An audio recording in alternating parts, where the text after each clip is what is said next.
Ready to break the internet, friend? How are we going to break the internet? You said you wanted this to be impactful. What would that look like to you? That's a really good question. I think a lot of people are interested in my journey. I think a lot of people are interested in how it feels to go through what I'm going through. Yeah. I think there's a lot of people who want me to martyr myself. A lot of people are living vicariously through me. Yeah. There's a lot of people who say, yeah, Andrew, keep going. But they don't really care. They just enjoy the drama of it all. And I think I've already broken the internet, but you're a very interesting man to talk to. And with your insights, I think together, we're going to have quite a large audience. Yeah, I mean, that's a question that I have for you. Why did you want to talk to me? Because I'm a psychotherapist. You have your skepticism about psychotherapy, and yet here I am. That's true. We had a conversation before, and I've been told by many people it was my most interesting podcast ever. So I think it obviously varies from the norm in terms of the normal things I'm asked about. You have some unique insights. And I thought it'd be an interesting conversation. A lot of people are asking me especially about my mental state and those kind of things post-jail. So I thought, well, my most interesting podcast ever. People seem to be very interested in that side of me. So perhaps it can be a good conversation. Does it make you nervous that there may be things that you don't know about yourself that I'm going to try to reveal to you? I know everything about myself, my friend. You know everything about yourself. I believe that I have an intimate grasp of all the things about myself which matter, which allow me to compete. Right. So there may be things I don't know, but I'm not sure if I particularly need them. So I'm not that interested. Right. What's useful is more important than what's true. Absolutely. Right, and you've developed a framework of thinking about yourself and thinking about reality that's been incredibly effective for you. Completely. Right. What's useful is more, you nailed it, what's useful is more important than what's true. This is an old argument of mine, but I think we discussed it in the last podcast, and I'll say it again. When I say I don't believe in depression, nobody can convince me to believe in depression. That's not a matter of discussing whether depression's real or not. That's a matter of me accepting that my mental model for going through life is more effective if I don't believe I can become a depressed person. Yeah. I don't believe in depression, so I can't be depressed, so that allows me to be more effective. It's not a matter of sitting there going, well, maybe it's true, maybe it isn't. I don't believe in it, so I can't catch it. You shape your own reality through the conviction of your thoughts, your beliefs, and the words that you use. Why else would you adopt any kind of mindset unless it's designed specifically to make you competitive and make you win? You install the software in your mind, right? So if I'm going to install software in my mind. Did you install it? Well, I've tried very hard to curate it. Right, because wasn't it installed by your upbringing? Wasn't it installed by your mother and your father in some way? Good question. Before you were conscious, while you were just a developing child, like something got programmed into your psyche that has to have an impact on you. And those things can't necessarily be known because you were at such a young age. Absolutely. We're all programmed to some degree. I agree with you on this so far. I don't think anybody can escape programming, whether it's society, whether it's a television show, whether it's the people around you, peer pressure, whether it's a religion. We're all programmed to some degree. That's absolutely not really true. What I have done, and what I think most people do not do, is heavily analyze why I hold the beliefs I hold, why they help me. If I don't hold the belief personally, or if I didn't learn it from personal experience, I know where it came from, who tried to teach me that, whether their intentions for me were good or bad.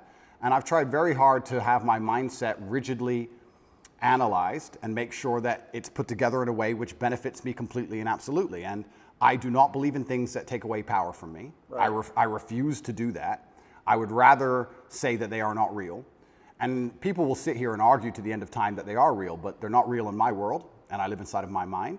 So even if you throw me in a Romanian dungeon, the idea that I become a depressed person is not a framework that my mind works within, so I can't become depressed. I can feel a little bit sad, sure, I can feel depressed, but I can't be depressed. They're very different things. So that's just the mindset I've installed, and it's allowed me to be competitive. And I believe, personally, my personal beliefs are that life as a man is hyper-competitive, and whatever software you have in your mind should be designed to make you as competitive as possible, and you shouldn't be believing in absolutely anything else. So I've tried very hard to make sure all of my worldviews and all of my experiences and everything is curated and aimed in a direction which is going to allow me to be a fearsome competitor in all realms of human endeavor. Have there been some of your beliefs or convictions that have been challenged through the experiences that you've had, particularly in the recently? Well, people challenge me often. And what a lot of people don't understand is that I will never adopt the thinking of somebody who is sad, and I will never adopt the thinking of somebody who is less competitive than I am or less successful than I am. If someone comes along and goes, Andrew, you are wrong, the way you see the world is wrong, but they are suffering from an affliction, why would I adopt a single iota of what they say? So it's kind of funny when I talk about depression the number of people who defend depression. Depression's ruined my life, it's super real, and I lost my wife, and my life is over, and I want to kill myself, it's real. I'm like, surely you should like my worldview. If depression's so terrible and it's destroyed your entire existence, you should be listening to me tell you it's not real. But instead they're defending it and sticking up for it, which I find very interesting. So that's the first thing. In regards to whether I have had any of my convictions challenged, it's kind of amazing. Maybe it's just a semantics trick, and maybe it's that simple. Maybe it's as simple as saying, I feel a little bit depressed today, but I am not a depressed person, and I cannot become depressive. I'm not going to have depression. Maybe it's just a semantics trip, and by saying that alone, I understand that it's a temporary state of mind, which I can alter and I can affect. And I've never struggled with long-term depression or long-term negative thoughts because I don't believe in that mental model. I think that your mind, like I said, it's software, it's programmed in, and they say inside the Matrix or in every single video game, there are boundaries and there are limits. There are certain things you can and can't do. And I don't believe my mind can be put in a state of permanent negativity. I don't believe in that. I don't think it's possible, so it just doesn't happen. You said you experienced depression, some form of depression or depressive feelings and sadness in prison. What were the thoughts that were coming up? What was happening? Well, there's a lot of uncertainty, which is the first thing That has to be scary. It is scary. It's scary. And also because you're a man who's totally in control of your world, of your life. And that's almost like an imperative for you. And that gives you power. And all of a sudden you're thrust into a situation where you're essentially helpless. Well, you just nailed it. You completely nailed it, because I was exactly about to say it's the uncertainty that I struggle with the most, because in my life, I'm in charge of everything. I know exactly how everything works, and I'm the boss, and I get to control absolutely everything. And this is the first time in a long time I'm in a scenario where I have no power whatsoever, no influence, basically. I don't know what's going to happen. Nobody else knows what's going to happen. And also in my worldview, in my world, I'm the hero, right? I'm the head of the clan. Not just my family, but of a lot of people. A lot of people rely on me. Lots of women rely on me. Children rely on me, etc. So everyone comes to me every time there's a problem. So they continued to do that while I'm in a jail cell, expecting me to have some kind of answer. And I'm like, well, I don't have an answer this time. Every other time I had an answer, but this time is a bit unique. How did that feel? You don't have the answers. You can't help. Yeah, I mean, it was frustrating. It's very frustrating, and it's the uncertainty that would bother me. I don't think I felt sad very often, but I certainly felt extremely frustrated.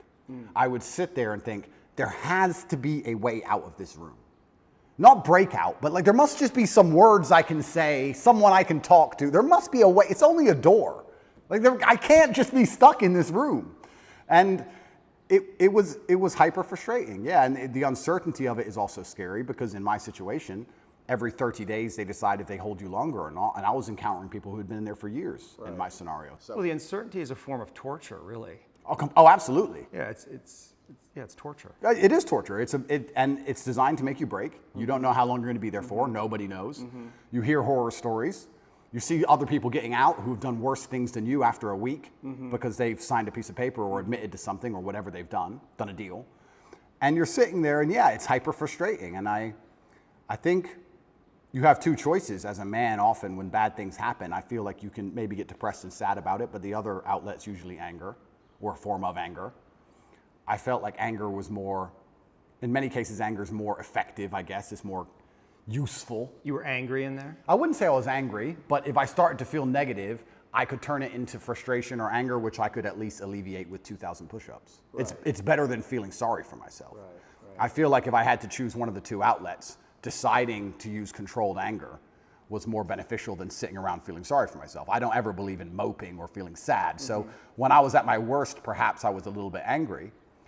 But then again, I also think I do that in my normal life. If I'm honest, I don't think anger is a necessarily bad thing. I think that misdirected anger is a bad thing. I think if you get very angry about scenarios and you put it in the correct direction, you get unlimited motivation and you get a lot done.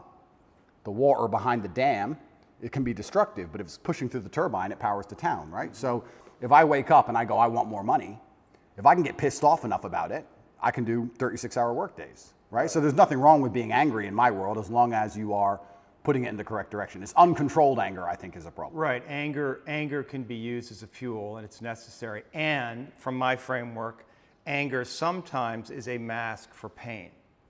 I'd agree with that. So did you experience pain in there?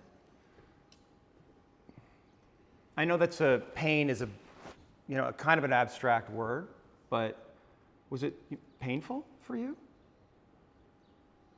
Like, I want to know about your pain. Yeah, it's strange because I'm being as honest as possible. It's strange because I had this instilled sense of duty where even though I'm in a jail cell and I can't leave, and even though I'm cripplingly bored, I don't feel like I had time to feel pain, or I didn't feel like I had time to be a victim. You had nothing but time. No, I didn't have time. What are you talking about? Because everyone outside still relied on me.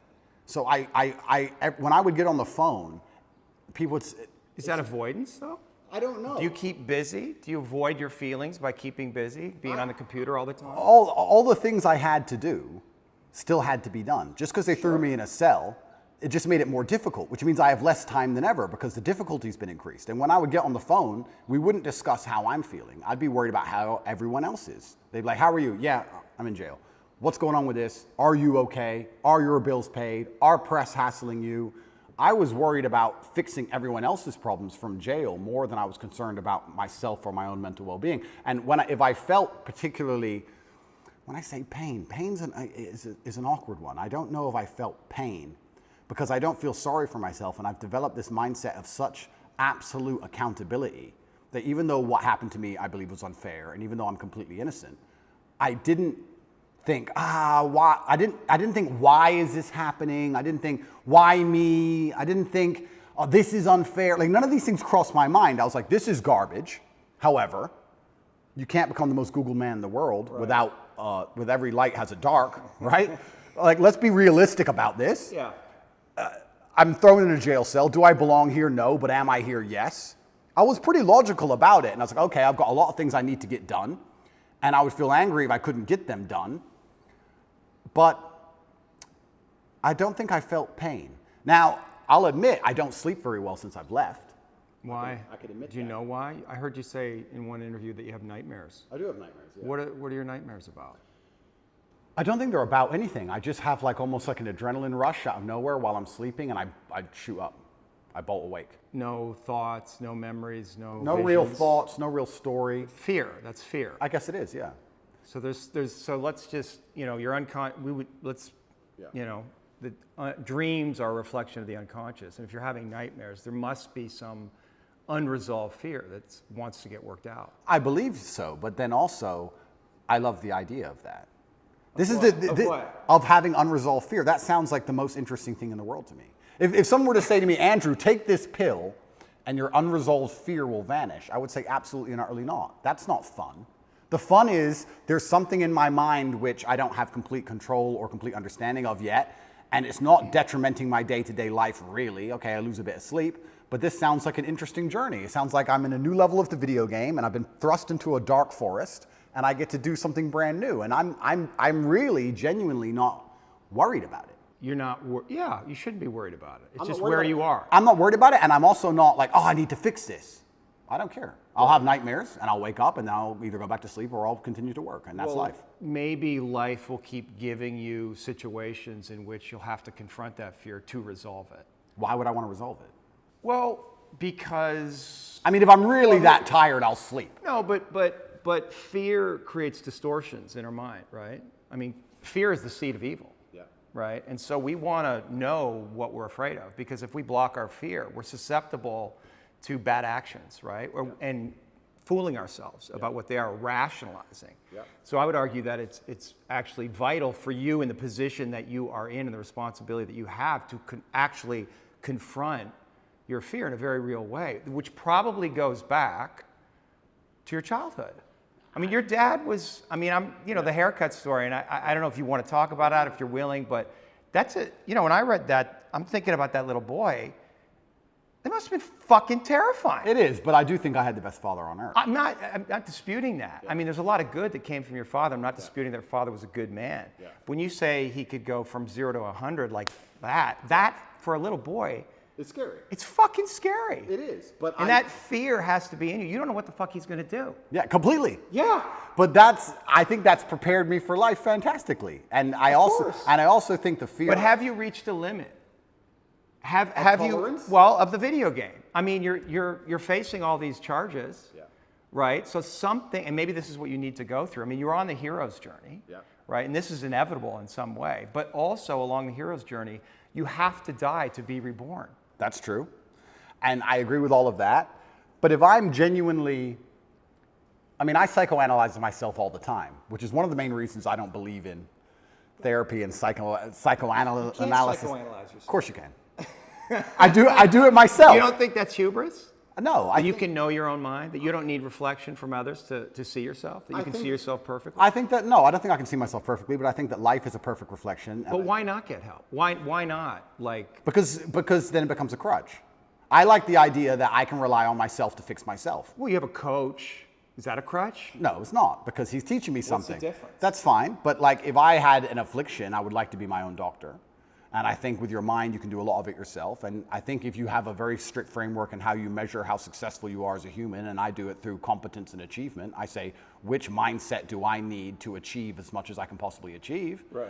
And I can measure that in real time. I can measure that in literally dollars and world championship title belts. I can literally measure the success. Mm-hmm. I'll say, okay, well then this is the mindset I need to have to be as successul as possible. Anything that's deviating me away from that needs to be addressed and concerned and dealt with, and I can do that myself. And I think the fear that if it's fear that's waking me up from nightmares now, it's just because I understand there's a very big apparatus, a very big enemy, which I cannot destroy and I cannot beat, coming to get me. Mm-hmm. So I do think that wakes me up. I think the fear is healthy. I think I'd be stupid to not be afraid. But I don't necessarily want the fear to go away because I have no problems feeling bad. Well, it's not about going away. It's coming into deeper relationship with it. And understanding that there's fear that's happening in real time, but there's also fear that may be in your psyche somewhere, in your body, that's connected to your history. And that may need to be resolved, because otherwise you're projecting things out that you may not be seeing reality totally clearly. That's the thing, right? Like, is there a way that you're not seeing things perfectly clearly? Well, then we go back to what I just said about perhaps that's true, but if I measure myself purely on competence and purely on achievement, whatever I think and whatever I'm doing is obviously fantastic. So I'm very happy with the mindset I have. And then we go into the argument, which is a level deeper, is am I supposed to be happy? Am I supposed to feel good? No, it's not happy. No, of course, but this is what I don't understand about people, especially men in the world today. Why are they so worried about being afraid? Why are they so worried about, I was afraid every time I fought. Yeah. I fought anyway. Yeah. Like, I don't let fear guide what I'm going to do. I do what I'm supposed to do regardless of how I feel. So I don't see anything wrong with feeling fearful. I don't see anything wrong with feeling stressed or under pressure or anxious. All these things men are trying to get rid of. And I talk about men specifically. I gender this because I'm a man. I don't know how it feels to be a woman. But all these things that people are trying very hard to get rid of from their brains, I don't see why they need to leave. I will argue the point that if I feel anxious and pressured and stressed and fearful, I will get more done than if I was happy. I think if I was happy, I'd just be hedonistic and just wasting my time. I think that you get a whole bunch done with these negative connotations and negative emotions, and I think that life is suffering and pain, and you're here to go through it, and the sooner you get used to the taste, the more successful you're going to be. I have no interest in trying to change the flavor, my friend. The flavor of life is pain, and I will eat all of it. And it doesn't matter if they put me back in jail or not. I'm not sitting there going, how can I be happy in jail? I will sit in jail and say, yes, this sucks. It's supposed to suck. Yes, I'm not enjoying this. Yes, I'm anxious and paranoid. And yes, that guy might stab me. And yes, I can't sleep and I miss my family. And this is what's supposed to happen to me. And this is how I become the best man I can possibly be. And I'm going to succeed regardless. You're very convincing. You're so good though, right? It's almost like I feel like you can rationalize anything, right? It's almost like a trick. Magic trick? Well, you're really good at talking, you're really smart, and it's almost like any question you can turn and make it work for you, which is great. It's a skill, but there's also a place where there's the potential for self-delusion. Oh, absolutely. And I'm not even going to sit here and say that I'm not delusional to a degree. I'm not saying that self-delusion doesn't exist. We all are, right? Let me give you a very simple example. Let me try and use an analogy. I think the only thing better than having everything you want is not wanting anything, right? So I have every car on this planet. I have 40 supercars. Most people want a supercar. I have 40. But there's that unique 0.1% of people who genuinely don't want one. And I think that's more freeing than having everything you want, right? So the true mindset is not wanting anything. Most people, the best they can do is having everything they want. And I feel like you can kind of do this with the emotions as well. I guess my general consensus is that I don't think I can change or affect the world to the point where pain and suffering and bad things are not going to happen. So isn't it best if I just enjoy all of that? Doesn't that make me as powerful as possible if I say, oh yeah, okay, this is going to suck, good. I mean, I do it when I fight. Yesterday I was fighting, right? We were doing 12 rounds and all of us were destroyed. And the more he hurt me, the more I wanted to hurt him back. The more he hurt me, the better it felt. The more powerful I felt, the more he hit me. Because then it's my turn, right? So if I can't stop him from punching me, and I'll do my best, but if I can't, then surely you should learn to enjoy it, right? And I don't think you can stop life from hitting you. And I don't think you can stop life from giving you unexpected surprises. And I don't think you can stop yourself from feeling sometimes sad or anxious or upset. So I think the best mindset you could adopt is finding that engaging and exciting. I'm not going to lie to you. Although I am facing very serious charges, and although they are trying to destroy my life, and although I cannot sleep the same, and although they're out to get me, and although I've suffered, part of me is excited. Part of me is like, okay. Why? Because it's a war. You like war? I think all men do. I do. Yeah, of course, all men do. Yeah. So it's a battle. It's exciting. Yeah, it's exciting. So I'm not saying I'm glad it happened, because I'm certainly not. And I'm not saying I'm going to win. But I'm saying that I've trained myself to the point where if I were walking down the street and 10 men were to pull knives on me, I'd be intimidated, but 20% of me would go, this will be one to remember. Do you have a belief that you could take 10 men with knives? I have a belief that, yeah, I do. Because that's delusional. That's delusional. Yeah, but it gives me a best chance of possibly winning. Well, no, running away would give you the best chance of course. possibly I'm not- winning, now, I'm and not- then coming back and being safe, and then serving out your mission. Of course, I would run away in that scenario. But if I had to you have a engage them, belief, there's if I had to engage them, Right. if I had to fight them, I believe I'd be the most capable if I believed I could win. Of course. So for that reason, if I have to self-delude, then I will self-delude, and I will convince myself that I am here to destroy all 10 of them. And I will say it in a way where at least 7 of them believe me. And that's the most important part sometimes about all of this self-delusion, is that a lot of other people start to believe what you say. And I'm not saying that I say bad things. If a man were to sit in front of you and say, I can rip your head off with my little finger, and he said it in the right terms, and he truly believed it in his heart, you wouldn't want him to try. As ridiculous as that sounds, you'd be like, he's kind of big, maybe. You know, it crosses your mind. So I think that, yeah, I have psychoanalyzed myself, even though I'm not officially, certified. And I've decided that I can't stop bad things from happening to me. So instead, I'm going to enjoy bad things happening to me. And I'm going to build a mindset that makes me fearsome enough to succeed regardless of how stacked the odds are against me. Yeah. And I appreciate your mindset, and it's well thought out, and it's useful to you. And so I'm just pushing up against the places where I think there might be contradictions. And I like to hear it. Yeah. I like to hear it. But like I said right now, I'm not a coward. And I want to make this very clear. I'm not a coward. I don't care if I don't sleep again for the rest of my life. I refuse to take any fucking pill, and I refuse to sit and have my mind altered by anything I do not control. I don't care if I have nightmares for the rest of human time. Right. As long as I'm in charge of my mind, I'm in charge of my life. If God decides that I don't need nightmares anymore, I'll fathom out how to stop it. If God decides I need to wake up in the middle of the night in a sweat, fearful or afraid they're coming to get me, then that's God's plan for me, and that's what I'm going to deal with. I'm not a coward. I'm not afraid of any of these things. I'm not afraid of feeling bad. I'm not afraid of anxiety. I'm not afraid of panic. This is one of the things I think a lot of men out there struggle with, is they're so worried and afraid of bad feelings. And to me, that's just showing that you've had an easy life. Like, there's real people out here who are trying to kill you. There's people out here who put a knife in your neck. You're scared of what? Feeling sad? Who cares? Like, there's real problems. What are you worried about feeling sad for? Who gives a shit? I could feel sad for the rest of my life, and I guarantee, 1, nobody would know, and 2, I would be monumentally successful regardless. So why are we even talking about it? I have no fear for a negative feeling. I have fear for me not being able to provide for my children. I have fear for people who rely on me not being provided for and cared for, but I don't have I don't wake up and go, I'm worried if I might feel sad today. Who cares? Who cares? I can be happy or sad on the same day. Nobody notices, and the same things get done. The exact same amount of work gets done. Nothing changes. How are you making sense of what's happening to you? Is it God's will? Is it a co-creation? In some way, did you co-create this? Oh, no. Or are you just like a victim of the Matrix? No, I'm not a victim. So absolutely everything is, I believe. In some way, you're a victim. Completely, but I believe in self-accountability. Sure. I could have prevented this. Well, how did you co-create this? If let's presuppose you did. I created this by being monumentally successful. Right. There's no light without dark. Equal and opposite force. But you said you were excited about it, so maybe there's some way you actually wanted this. I didn't want this. In fact, I had conversations with Tristan for a long time, and I kept saying Icarus to him. When I would decline, I would decline certain podcasts, I would decline meeting certain famous people, I would decline talking about politics, I would decline things, and I would keep saying Icarus. And he would say, why are you doing this? And I just reply Icarus. Because I knew if I got too big that they were going to come for me. I knew that. So I tried to balance it, and I felt like I did a pretty good job, but unfortunately I got it a little bit wrong. My fault. I got it wrong. I put myself here. But I also don't believe that there's any light without dark. It's yin and yang for a reason.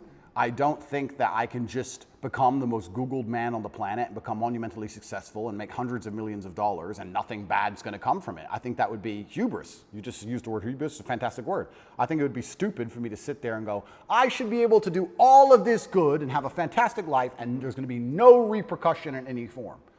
I knew this was coming to the point where I literally sat with Tristan about 3 weeks before it happened and said, we're fucked.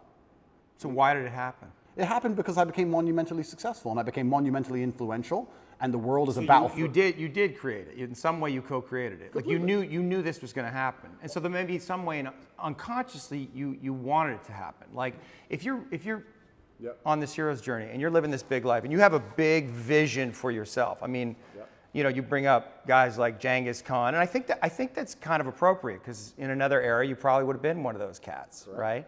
So now we're here, and maybe you need this in some way, need this test to really feel yourself, to know how strong you actually are. I mean, I know what you're saying. I don't think I need the test. I do feel like I need to tell the truth. I do feel like What's the truth? The truth is, well, the truth about the Matrix? yeah, The lies? what I believe. And I do believe that I have a responsibility because of my massive platform. Yeah. And I do believe that the responsibility is for me to do my best to educate people in a way that's going to make them happy. And I know I could have sold my soul 1,000 times, and I know I could have avoided this, and I know I could have not said certain things, and I understand all of that. I wasn't looking for a war this large. I wouldn't say I was looking for it, but I wasn't ignorant to the fact that it might happen, and I wasn't afraid. You didn't do anything to avoid it, though. I did a lot to avoid you it. did. Icarus. I must have said it 1,000 times. Right. I could have made it much worse. Yeah. But I was never afraid of it happening. I think there's a difference between knowing something bad might happen and taking the calculated risk and going, this is my journey for truth and this is what I believe is what I should do, and being afraid of something. Like, I understand if I go into the ring, I might lose. But I do believe 93% chance I'm going to destroy him. Well, and you want the fight, either way.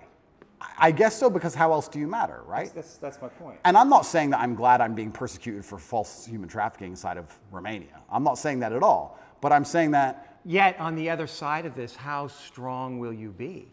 Stronger than you could be otherwise, that's for sure, and have more power and influence otherwise. Absolutely. I mean, it's a Nelson Mandela. Completely. And Now, I wouldn't want to spend fucking whatever amount of time in jail. That sounds fucking scary, but it's not uncommon for heroes. Well, exactly. And if you take the lessons from it, and if we want to once again talk about being as formidable as possible, then I don't think jail, okay, it's given me nightmares, but I don't think it's made me weaker. No. And it could have easily made me weaker. I could have gone through the exact same experience with a different mental model and emerged weaker. I believe I've emerged stronger, regardless of the fact that I have nightmares. I didn't have nightmares before, now I do, but I still see myself as a stronger person. That's one more thing I no longer have to fear from an unknown perspective. I know exactly what it's like. I know the best ways to deal with it, which I developed within the 3 months. And if they put me back, I know what I'm going into. So that's a unknown area of the map explored. Yes. And I don't want to go, but I do believe that I'm more powerful than ever. And you have to find the good in it. That's absolutely not for sure. But I don't think I want to be very careful. I don't think I was looking for this fight. I'm finding the good in this fight. I believe that my fight actually has far-reaching repercussions for society now. I think that however this plays out is going to affect society in real time. I wasn't looking for it, but I was never... Did you attract it in some way? Well, if you are a force for good, then the evil is going to attack you, isn't it? And I do genuinely believe this is the battle of good versus evil in the world today. I believe that truth is always going to be on the side of good. I am religious. I believe the things I say most people knew were true only 10 to 15 years ago. I don't think they're radical ideas. And I think that there is an evil force in the world which is extremely deceptive. And they are out to try and silence me, not because what I say is wrong. It's in fact because what I say is right. I believe the reason I have so much influence and the reason so many young boys listen to me and pay attention to me is because I say things that are true, that they know intrinsically, evolutionarily, inside of their bones as true, that I say things which work.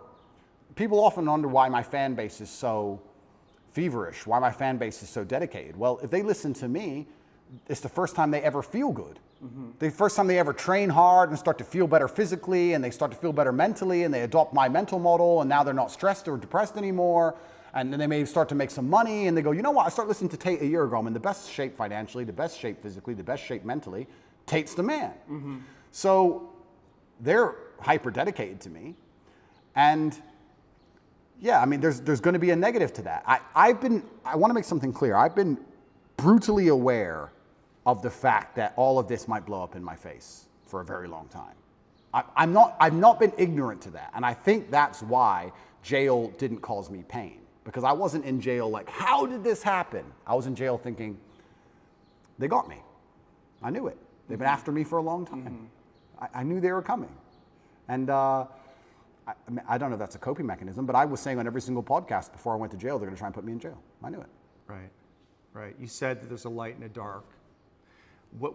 Is there darkness in you? I mean, there must be. There's darkness inside of everybody. Right. And do you know that part of you? Are you in relationship with it? Do you think about it? That's a good question. First, I have to identify what would the darkness in me be. Well, let me present something to you, because I stood up for you after you got canceled off social media, and I have a lot of female clients, and they had questions about that. I mean, they know me and they trust me, so they're curious. Yeah. But one of them said, "Well, you know, Andrew he's out there saying that he's helping all these young men, but in the beginning, he made his millions in some level exploiting these very men." Okay. That's the frame that they were thinking about it. And is there validity in that, in what they're saying? Because I didn't know how to answer that question. I don't think I exploited the men. I think I exploited, maybe I did exploit the men, but let me change my answer. I don't think me not exploiting them would have prevented them being exploited. I think these men were out to be exploited regardless, whether I did it or not. So, but you can see how that sounds cynical to somebody, where you say, well, they're going to be exploited anyway, so I'm going to make money off them. And then once I make money off them and I get this platform, then I'm going to champion them. Completely. I mean, I guess that's probably one of the most logical arguments against me I've heard. Then we have to argue whether I was really exploiting them, which is another argument, right? Absolutely. Because a lot of these men, the only reason they didn't kill themselves is because they had an online girlfriend. Sure. So I actually think that webcamming and girls as a whole is closer to therapy than it is porn. Truly, these men are completely miserable, and the only joy they have is logging into that website. So I don't think I did exploit them. The reason I said the fact they were going to be exploited anyway, it's very similar to having an alcohol store. Let's say there's 3 alcohol stores in a row and all of your customers are alcoholics. Well, if you close your alcohol store, what happens? They just buy at the next store next door. Right. They're still going to be an alcoholic. You're not saving anyone's life. Right. But I don't think I necessarily exploited. I didn't see myself as exploiting them or exploiting the girls. I don't think that. I think it was a business opportunity, and I approached it the way I approach everything, which is extremely professionally, and I got good at it, and we had a very successful company. Everybody was happy, including the men at home and including the women who all became millionaires. I've turned more women into millionaires than I've turned men into millionaires. So, but maybe that's the reason they're coming after you, because they feel in that a contradiction, and they're not buying your story, right? They don't believe it. They're like, oh, this is an act. He's not genuine. He's actually out for himself, right? Well, and so that's the place that they want to get you, because there's definitely an energy out there. They want to get you. Oh no, they're out to get me. Yeah. And I don't think that's the reason why, though. Well, depends who we're talking about. Yeah. But we're talking about the Matrix. I understand why and you've talked about that a lot in podcasts. We could talk about that, you know, because you are speaking a lot of truth, and you're confronting all the lies in the culture, and you're speaking against the most powerful forces in the world. But individual women, let's say, they're going to look at what you're doing, a lot of them, and a lot of them, you know, they're completely insane. And they're looking at these little clips, and they're distorted in their own feminism, and maybe unconsciously they can't reconcile to the fact that they would actually want a man like you. I think that's a lot of what's going on. It's like projection. I'd agree with that. You know, nevertheless, there is an energy that's like they want to get you. They want you to be punished in some way. Yeah. And so, like, how do you, like, what do you do with that? How do you deal with that? Like, how do you answer to that? Like, if that woman was sitting here, what do you say to her? Yeah, I would say that her argument to a degree is a logic fail. Let's take it away from webcamming. It's a female. Logic. Don't be a misogynist. There's your blind spot right there. Don't be a misogynist. But that's like saying because... Well, it's not misogyny. You know? No, of course. But that's like saying because you've ever eaten a steak, you don't care about animals. Right. Effectively. Right. What she's saying is because he had a business in which some man may have felt exploited at some point, he doesn't care about humanity, which is a logic fail. Yeah, I understand. So that's not valid. What I have found in my experience often is that many women who seem to dislike me, after they meet me, don't dislike me anymore. I think the energy which they find repulsive over a screen or affects them emotionally over a screen, they end up liking in person. I think hate and love are actually very close to each other. And I've had women who scream how much they hate me at the screen, and then they meet me and they're literally in love with me. Well, you're a nice guy. Of course.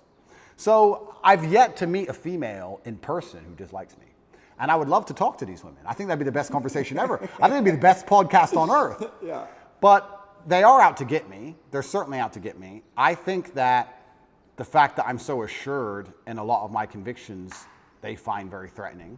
People in general now seem to find it threatening when you're the kind of person who says, no, it's this way. And they say, oh, but the news said it's that way. Don't care. It's this way.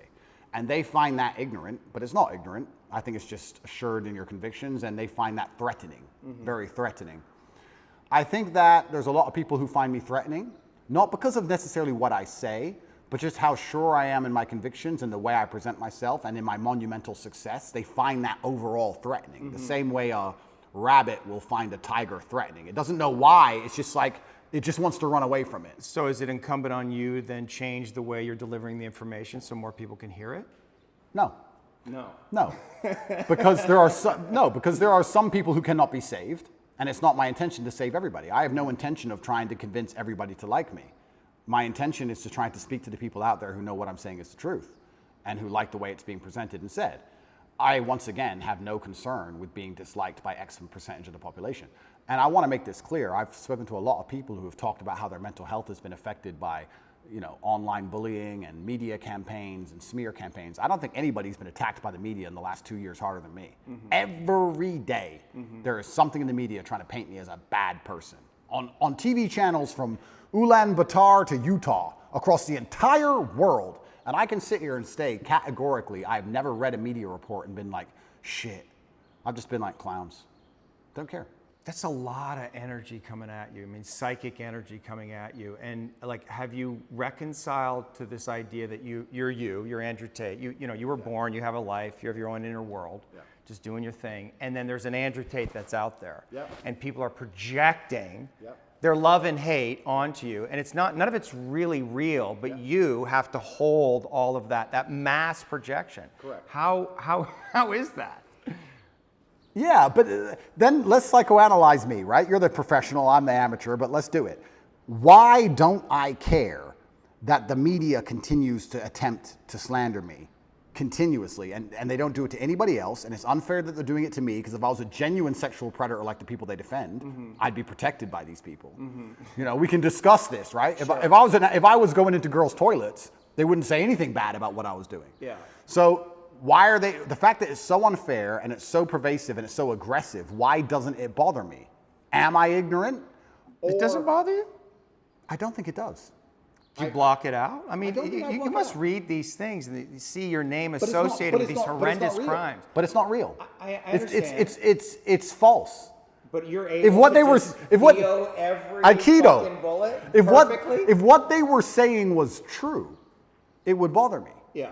But genuinely, because I know it's all garbage, it's all lies, it's water off a duck's back. And maybe my obsession with truth is obsession, I don't know if that's the right word, but because I believe I'm talking the truth and because I believe the current war we're in is genuinely one of truth against deception and lies, that's their only weapon. Sure. That's their weapon is deception and lies. So everything they say is a lie.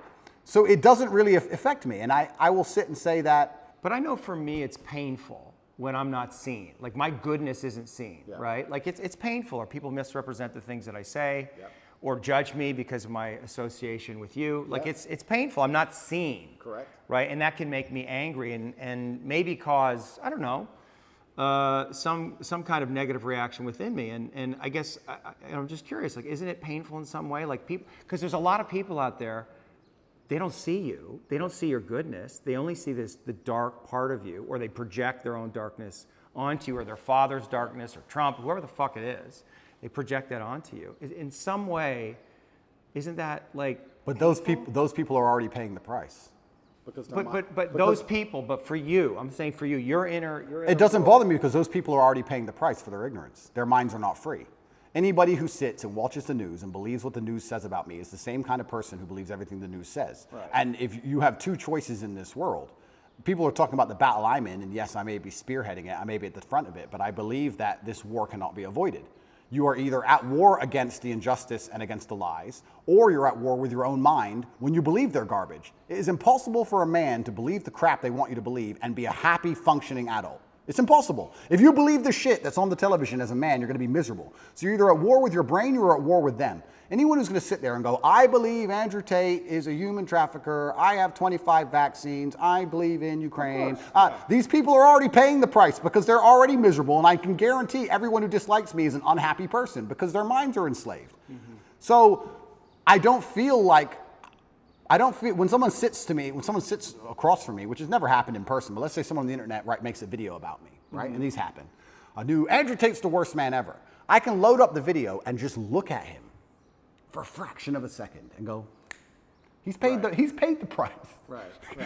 He's already miserable. If I was that person, then depression would be real. These are fat internet trolls, losers, mm-hmm. who can't compare to me in any human metric. They know it, which is why they dislike me. Mm-hmm. Because anybody who genuinely gets out in the world and looks for truth and looks to be successful and is tenacious and is brave agrees with everything I say. Mm-hmm. So I don't feel pain when someone sits and says garbage about me because I believe that their mind is already suffering because they're not free. Mm-hmm. Their mind's not freed. Anybody who can listen to what I say long enough and not be emotional about it and actually understand it, well, those people aren't paying a price. So maybe that's a coping mechanism, but every single time I see a woman who hates me or a man who hates me, and I compare them to the people who like me, there's a massive contrast in overall physical attractiveness, success, financial success. Like, it's amazing. Sure. So it's like, okay, well, my haters are way down here, and the people who agree with me are way up here, so let them hate. Maybe they just resent you. Of course, no, maybe. I think a lot of the reason this is happening to me is, and maybe this is arrogant, but... Are you arrogant? I'm with the therapist, so I'm allowed to be arrogant, right? A lot of the reason this is happening to me is because I'm tall and built, muscles and cool cars and, smart. People don't like me. There's people who look at me and go, he thinks he's too cool. Teach him a lesson. Mm-hmm. There's a massive amount of resentment involved in all of this. Yeah. Even from the Matrix itself, we talk about the Matrix and I talk about it and people, of course we compare it to the movie. But at the end of the day, there are people, moving parts in all of this. There's a prosecutor, there's a judge, there's a lawyer, whatever. Mm-hmm. Someone is sitting in an office who gets a piece of paper saying, destroy Andrew Tate. Mm-hmm. And that person looks at my life and compares it to theirs and they feel resentful. Mm-hmm. And then they go, okay, let me use every power I have to try and destroy this man. Right. If my life wasn't so aspirational is a word you can use, but if it also didn't tick nearly every single box in regards to every teenage boy's dream, I think that they would be a lot less interested in trying to hurt me. Right. They're trying to hurt me because of the things I have and what I can do. Mm-hmm. So there's a massive level of resentment in all of it. And I also think the people who dislike me, a lot of it's resentful. It's either weaponized virtue or resentment. Right.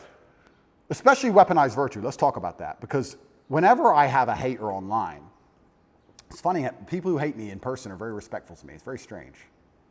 Isn't it weird how the bottom line of humanity is always going to be physicality? When they meet me, they shut up. Sure. Keyboard warriors are very tough. Of course. But online, it's very hard to say I'm stupid. It's very hard to say I'm not successful. It's very hard to say I'm fat. It's very hard to say I'm ugly. It's very hard to say I'm not charming or I'm not charismatic. It's very difficult to attack me with anything other than the fact I'm a bad person. Mm-hmm. He's all these things. He's perfect in nearly every metric, but he's a bad person. Yeah. Right? So how do you do that? Well, you take a virtue and you weaponize it. Misogyny, homophobic, whatever it is. They pretend they care about the subject when they don't. And they put it into a bullet and they shoot it at you. And it's weaponized virtue. It's not genuine virtue. These people who are saying I'm a misogynist don't care about women or care about combating misogyny. They just want to try and hurt me with it. Yeah. That's the first thing. Or the second thing is genuine resentment. Yeah, I remind them of the guy who picked on them in school. Yeah. Or the guy who fucked their girl, took their girl off them. Mm-hmm. And they don't like me for it. But That's not my problem. That's their issue. Are you defensive? Is that like a defensive posture? Is the way that you can be? I really want when I. Are you open to these people? No. And when I talk to you, I They want you to be open to them. This is what I think it is. It's like you are the man. It's like you are the daddy. It's just like, why are you being so mean to me? Why are you fucking yelling at me? I want you. I need you, brother. Like, show up in a good fucking way. Where are you? Like, that's what's going on for them emotionally. Perhaps. Yeah. And so do you have a responsibility in that place to transcend the place you are in to really fully realize your leadership? You know what I'm saying? That's a very good question. And when I'm talking to you, I want to be as honest and vulnerable as I've ever been. I'm trying to be as vulnerable as I can be. You're doing great. But also, so let's talk about these people who resent me the most, or these people who disagree with my message. What's it like for you to be vulnerable? What's that word even mean to you? How do you relate to that word of vulnerability? That's a really good question. I don't know. I don't know how I relate to the word vulnerability. Well, you are vulnerable. You can't put yourself out in the world like this to be seen. That is a vulnerable act. Getting into the ring with another fighter where he might kick your ass, that's vulnerable. That's intense vulnerability. I think emotional vulnerability, nearly at every form, at every level, is basically a form of manipulation. So maybe that's just how you experienced it growing up. Perhaps. Was your mother emotionally manipulative? No. But if a girl cried in front of me, I believe she'd be trying to get an out. I don't think it's just because she feels bad. I think it's because she's trying to get a reaction from me. And I think when men cry to their wives or whatever, a lot of it is trying to inspire sympathy from her. I think a lot of emotional vulnerability to a degree I would argue that is all manipulation. Like then that would indicate that in some way that you are manipulating. We all manipulate each other. Well, that's what I'm saying. So if you're seeing manipulation in others, that must also exist in you. And I guess that's the question. Is there a way, right? Like, can you actually not be manipulating? And manipulating is a strong word. It has a negative connotation, but like in some sense, trying to control. Because one of the things that I find in this conversation, right? It's like, I mean, I actually think you're going along with my line of questioning really well. Like, you're not trying to control everything, but there is a way, right? That you have a tactic. You're trying to control things. You're trying to get away from something. You're trying to control the conversation on some level. Of course. But what if you gave that up? Well, okay. Give it up. Give it up. I'm trying. I'm trying to be as vulnerable as possible. But when like just the idea of it, right? Like what would happen if? Let's do it. I'm trying my very best. Old habits die hard. But don't worry about the result. Just ask yourself the question, like what would happen if you let go of trying to control everything? Just feel into what that would feel like. But that goes back to the point about what vulnerability is, because I don't think humans are as emotionally incontinent as they pretend to be. And I believe that when you truly feel pain or truly feel trauma or something really bad happens to you, the result to that is usually silence. I don't think you talk very much at all. So people, you ask me, what is it like to be vulnerable? Well, to me, that's not crying. That's not... I think when anyone's doing that, 99% of the time, it's a manipulation tactic, I believe, personally. Maybe that's just my personal experience. But yeah... Maybe, but I think especially with men, I think it's a manipulation tactic when they try and show too much emotion, and women do it as well. And I don't react very well to it. If someone were to sit in front of me and start bawling their eyes out, it's very hard to elicit sympathy from me for that reason. I feel like you get sympathy from me by sitting and explaining to me why something bad happened to you in a logical, calm, stoic manner. If someone starts crying in front of me, I feel like they're trying to manipulate me, and I don't buy it. Or maybe you judge it in them because you judge that in yourself. Perhaps. I mean, it's my human experience, right? And it's my bias. Right. But I'm trying to think of the very few scenarios in which I would ever cry. And I'm thinking, would it genuinely be because I feel so much pain, or if I think it could benefit me or help me? Would I be trying to manipulate somebody? Now, that's not something I'd ever do because it's not my personality and mental frame. But crying is just a physiological reaction to express pain and grief that allows us to release this and to come back to homeostasis. It's manipulation. It's just... Well, it can be. It's don't attack me but anymore. It's also a physiological response. Oh, completely. But it's don't attack me anymore. It's I'm the victim, don't attack me anymore. Be. Yes, I cheated on you. It's a shield. And so when we talk about what does vulnerable mean, I feel like I'm being vulnerable now when I'm explaining things extremely logically. You are. That's as vulnerable as I can be. I cannot be the kind of person who's going to cry. But once again, this is my mental model. I haven't instilled. But is that what it means? Vulnerability, cry? I guess vulnerability. What about admitting your weaknesses? I'll admit my weaknesses What right are now. your weaknesses? Then this is so interesting because I will tell you. No, it is because I'll tell you I'll admit my weaknesses, and I will. But now I have to try and identify some because in my mental framework I don't have weaknesses. Right. So now it's like, okay, I am prepared to admit where I'm weak. Where am I weak? Well, I've tried so hard for so long to make sure I'm not weak anywhere, and if I am, I've compensated so heavily in some other way, I don't fail. So it's like, where am I weak? I'm that guy who does not fail. It doesn't matter what scenario anybody's life is in. It doesn't matter if you get dumped into jail. It doesn't matter if you're going into war. It doesn't matter if you're bankrupt. Whatever it is, if someone says Tate's on your side, you feel good. Oh, Tate's here. Ah, Tate. Okay. Yeah. He can't even swim, but he's here to he's the lifeguard. Tate doesn't fail. I can swim, but it's an example, right? So I do not fail ever. So it's very hard for me to identify weaknesses because I feel like they've all been ruthlessly. I think I've rooted out any weakness or I've compensated so heavily so long ago. I don't see myself as a weak person. I don't see myself as a person who can fail. People said to me in jail, how did you handle that? What else can I do? Not handle it? What does that look like? I'm gonna bang my head on the wall like a dummy? Am I gonna have a breakdown and just be a pile of mush? All you can do is handle it. So we're talking about vulnerability. I'm being as vulnerable as I can, but I can't even honestly sit here and tell you a weakness I have because in my mind I have no weaknesses. And perhaps that's delusion. Perhaps that's perhaps it's delusion. Yeah, but that's But a useful delusion is what you're saying. It's brutally useful. Yeah. And when I teach this or when I talk about this, there's a lot of men who perhaps want to adopt it, but the mistake they make is they don't have the real world experience to back it up. I don't want people to be completely lose their minds. Yeah. We're not talking about that, but we're talking about the fact that I can name so many scenarios in my life where I was supposed to fail and I did not fail. It's brutally realistic, it's brutally logical, it's built on competence, it's built on real world accolade and achievement. Mm-hmm. Everything I've ever wanted, I have achieved and I have gotten. I have never failed at anything I've ever wanted, ever. So how am I going to wake up and say, oh, I've got this weakness, that weakness, when I have a 100% success rate? 100%. There's never a girl I wanted I didn't get. There's never a car I wanted I didn't drive. There's never a scenario where I said, I want to get through this, I didn't get through it. I've never failed. So of course I'm going to sit and say, yeah, I would love to tell you my weaknesses. I can't think of any. I don't know. Right, but are you being humbled right now? Is this whole series of events humbling you? It's taught me things I already knew. I know you can't be bigger than a justice system. I was saying Icarus for a reason. I knew they would come for me. I know I'm only human. But you're not do you? I do. I'm just a very good one. I'm just a very good one. Is there somewhere inside you a belief that you're invincible? Like you can't get got? Because that is a dangerous fucking distortion. No. I wouldn't have been saying Icarus for that reason. right.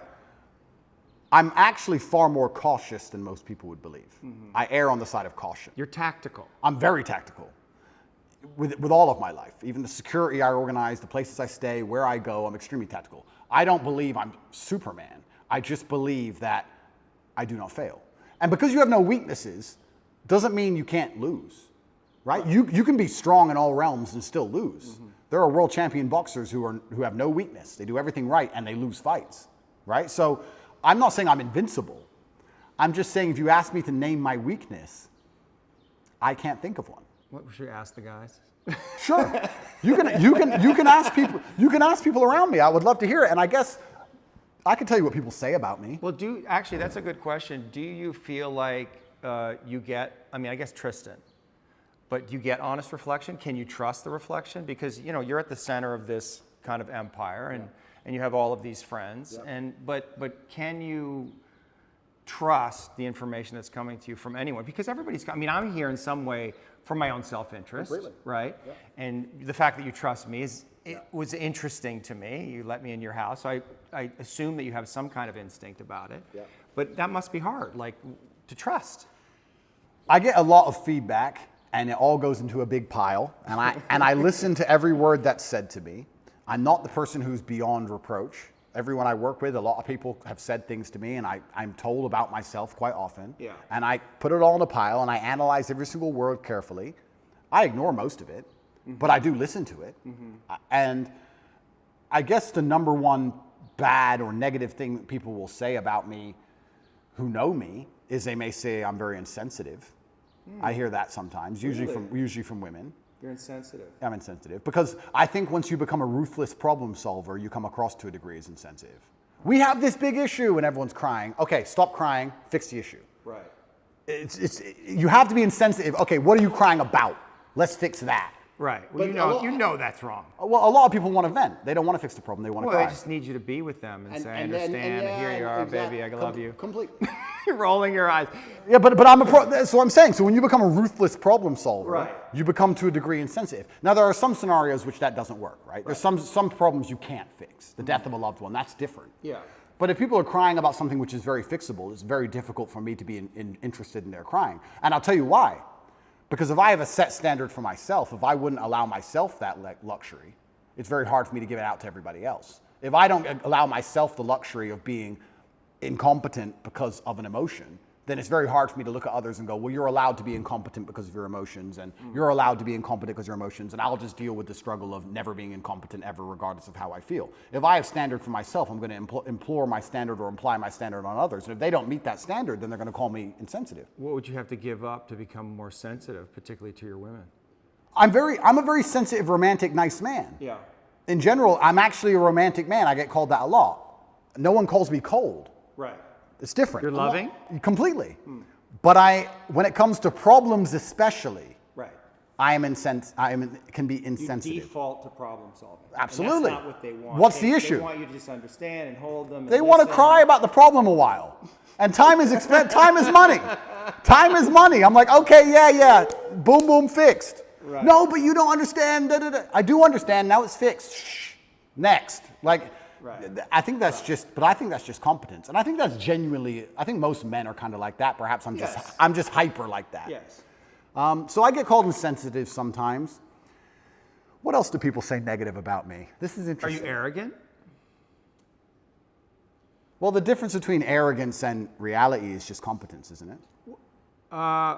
Say that again? The difference between arrogance and a healthy grasp of reality is only going to be the competence of an individual. That's one way of looking at it. But If I can kick the fuck out of everybody, for example, and I say I can kick the fuck out of everybody, am I arrogant? Not necessarily. It depends on the kind of energy of it, right? But I mean, one might say that arrogance hides insecurity. Like, are there places where you're insecure?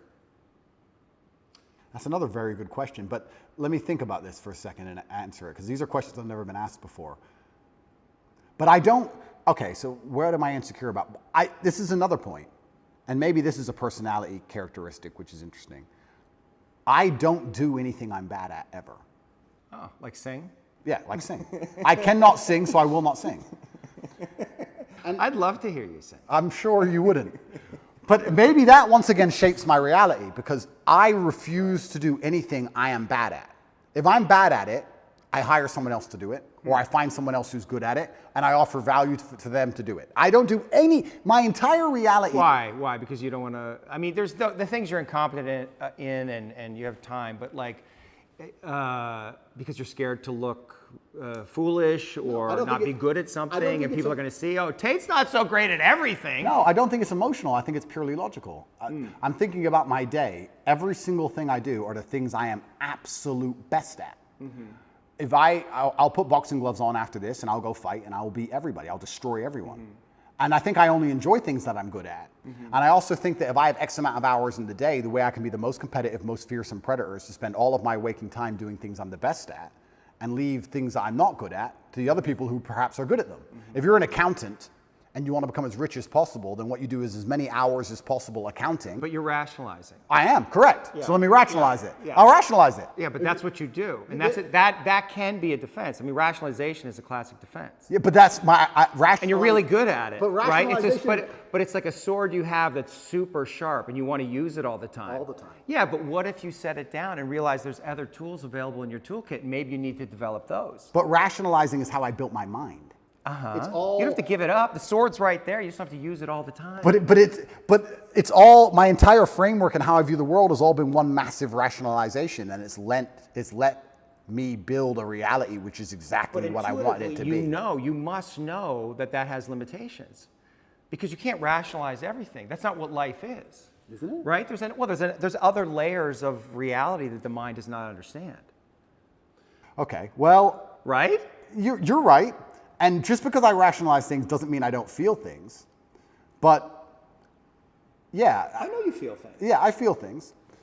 And I actually know that you're really sensitive. Like I wouldn't be here if I thought you were some, maniacal psychopath. Correct. It's because I'm here because I can, and that's what I think a lot of people saw in the interview. They felt your sensitivity, they felt your vulnerability, and they were really attracted to it. Oh, I'm a lot more sensitive than people know. And this is one of the things I like to say. When I talk about depression not being real or how life is pain and suffering, that doesn't mean that I'm not saying those things because I've never felt them. Yeah. I'm saying those things because I know them intimately. I'm saying those things because I know exactly how it would feel to label myself a depressed person. Yeah. I know it very well. I just refused to do it. Right. So yeah, I'm absolutely not really a sensitive person. I would label myself sensitive. But maybe but maybe 1 second. I just want to go back to my original point. Yeah. Maybe my worldview is affected by, and we're talking about arrogance, when you wake up and all you do are things you're world level at. Yeah. Everything you do are things you're fantastic at, right? All of the time. Yeah. And you beat everybody all of the time at all of it. Yeah. Aren't you going to have a degree, a tinge perhaps, of arrogance? Of course. Of course you are. So, but would I label myself an arrogant person? Well, I'm not going to sit down and say I'm good at something I'm not. Right. So I don't think I'm unrealistic. Are you taking on the full responsibility that you have given all of the gifts that you've been given by God? Yeah. Is there any place where you're not taking on responsibility for that? No. I think I take care of absolutely everybody I love in every single way. I think anybody who's ever needed me, I've been there for them if they've deserved it. I think anybody who listens to my message is becoming a better person overall. I genuinely believe I'm fixing and helping society. I don't know what else more I'm supposed to do. I mean, to a degree, I've almost martyred myself. What else more can I do? My options at this point are either to continue to help people and explain to men why I became so successful, which is all I'm basically doing. I'm saying you're a man and you're upset and you want to be X. I'm telling you how I became what I wanted to be. This is what I did. Is there anything beyond the things you just said that you're responsible for? Like, what is your responsibility here? My responsibility? Well, I guess ultimately to yourself, it's to your family first, right? What is your responsibility to God? I think God wants me to be the best possible version of myself. I think that God dislikes people who are lazy. I said this to somebody once and he got very offended. I said, God doesn't like lazy people. God has created you and he wants to see the absolute best you can be. I think that if you don't take care of yourself, God has no interest in taking care of you. If you have a Ferrari on the drive and you don't take care of it, who's going to take care of it? Nobody. I think that taking care of yourself and being the best possible version of yourself you can be is how you please God. I think that's one of the best ways to praise him, is to wake up every day and say, I need to be the strongest, smartest, fastest, most fearsome, most stoic, most capable man I can possibly be. This is how I please God. Yeah. So I think your duty to God is also these things. And that's another massive source of strength that I get. When I'm alone in a jail cell, I understand that God is still watching. And God would be unhappy if I couldn't handle it. I don't think, maybe we can talk about God, or we can also talk just about basic cosmic balance.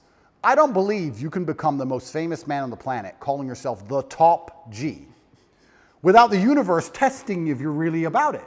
I don't think you're going to get to a point where the universe, whatever you want to call it, is going to say, is he really the top G? Yeah.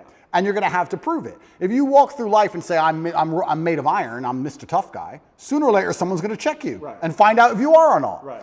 So when I was doing this for a very long time, I wasn't ignorant to the fact that something's going to come along and see if I am who I am. So when I'm sitting in a jail cell by myself with cockroaches all over the floor, I'm like, okay, this is my chance to show I'm not full of shit. Right. Was I full of shit? No, I wasn't.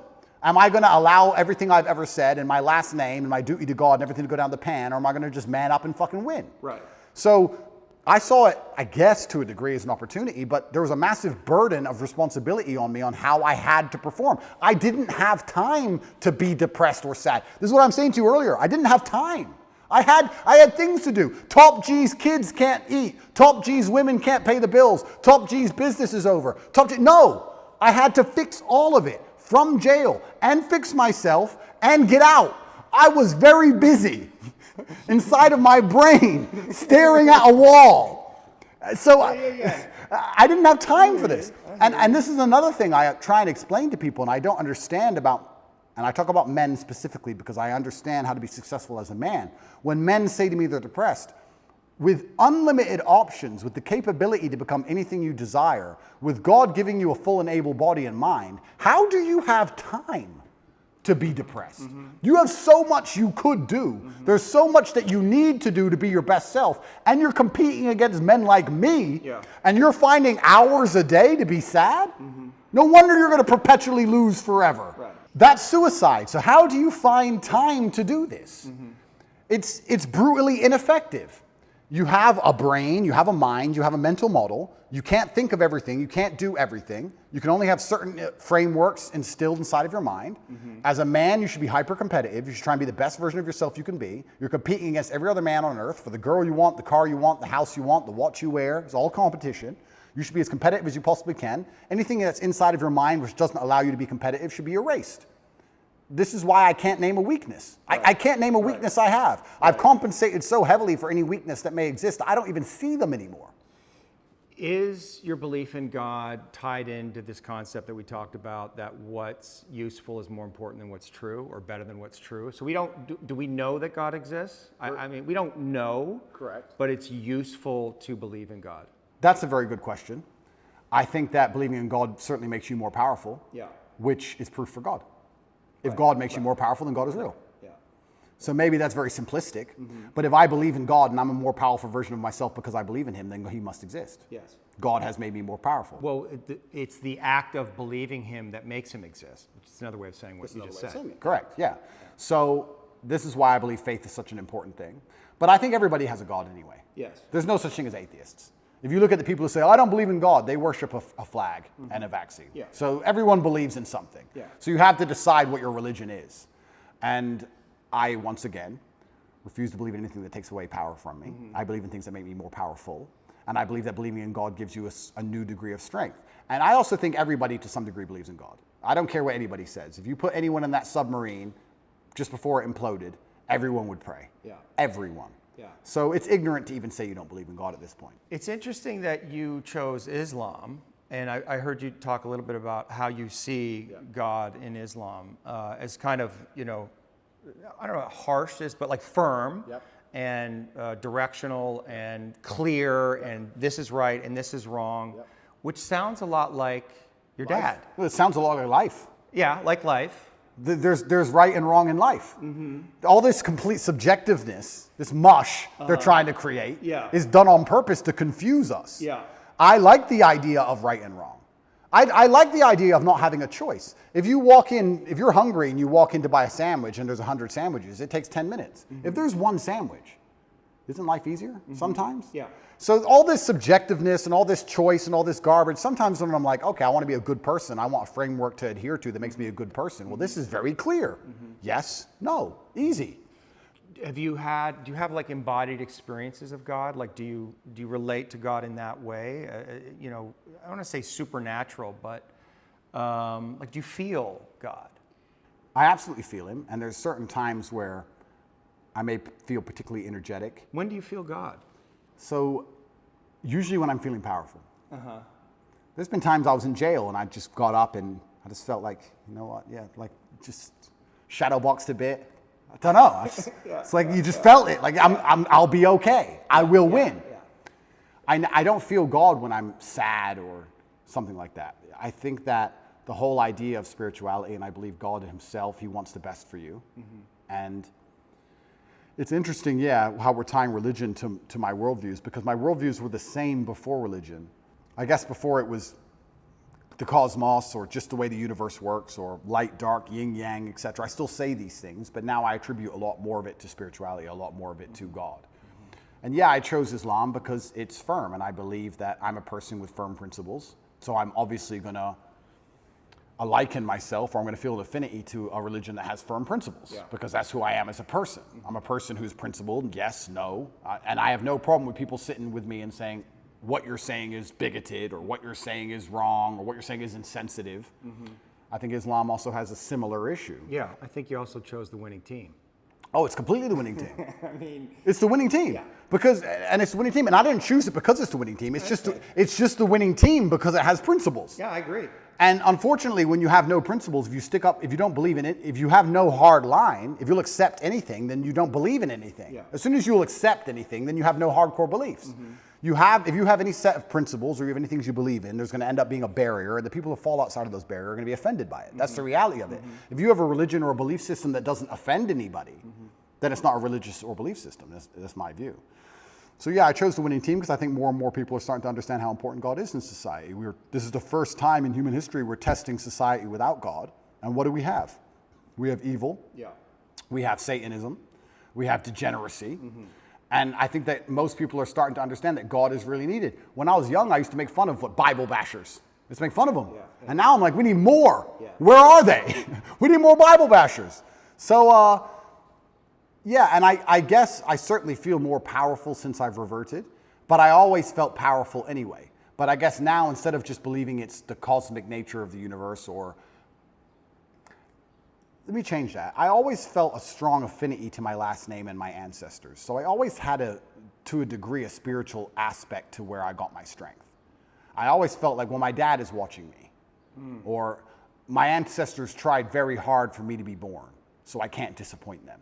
So I've always had this spiritualistic side. Like, imagine the disappointment my ancestors would feel if they fought saber-toothed tigers and survived World War II and went through all the garbage they went through just for my father to be born, and then he suffered like he suffered to raise me, for me to be raised and become the most famous man in the world and call myself top G and then cry when I went to jail. What am I? What kind of bitch? What am I going to go, wah? No, I go to jail with my head held high. And if they put me in jail for the next 20 years, I'll walk in there with my head held high. And if anybody sees me, I'm not going to be a broken man. I refuse to be a broken man. It's disrespectful to everybody who ever died or tried hard for me to be raised, for me to emerge from this difficulty as a broken person. That's absolutely and utterly selfish. When a man sits and says to me he's broken or he's depressed or he's sad, etc., that's selfishness. You have shit to do. Yeah. And you have people to be respectful to, including people who are no longer here. I don't have time. They can put me in solitary confinement for 20 years, and when I walk out of there, and the first podcast I do, I refuse to be called broken. I refuse. And that's because I feel like I had a duty to my ancestors, and now I feel like I have a duty to my ancestors and a duty to God. So I've always felt that. And I assume you feel like you're fulfilling your duty, that your father would be proud of you? I absolutely believe he'd be extremely proud of me. I think I'm doing the best I can possibly do. And there's something that people say, you tried your best. And that's true. But a lot of people overuse it. People say, oh, well, you didn't get it, but you tried your best. 99% of the time, they didn't try their best. People don't actually try very hard for things anymore. I am truly, genuinely trying my best. I don't waste a minute of my day. Before this podcast, as I set up cameras, I'm working. I don't waste a minute of my day. I do not miss a training session. I do not miss an email. I do not make mistakes. I'm on it. So I'm trying my absolute best. If I fail, for the first time in human history, then I failed. But at least I get the satisfaction in my heart of knowing I actually really tried my best. Most people don't get to get that satisfaction because they know deep down they could have tried a bit harder. Whereas if I end up in jail, I'll be like, Andrew, you did everything you could have done. So that gives you a level of peace. I did my best. My ancestors are proud of me. God is proud of me. I did my absolute best. I couldn't have possibly done better. And I got hit with a lucky punch, and that's life. And all I can do is just smile regardless. Are your oration skills, is that an art, do you think?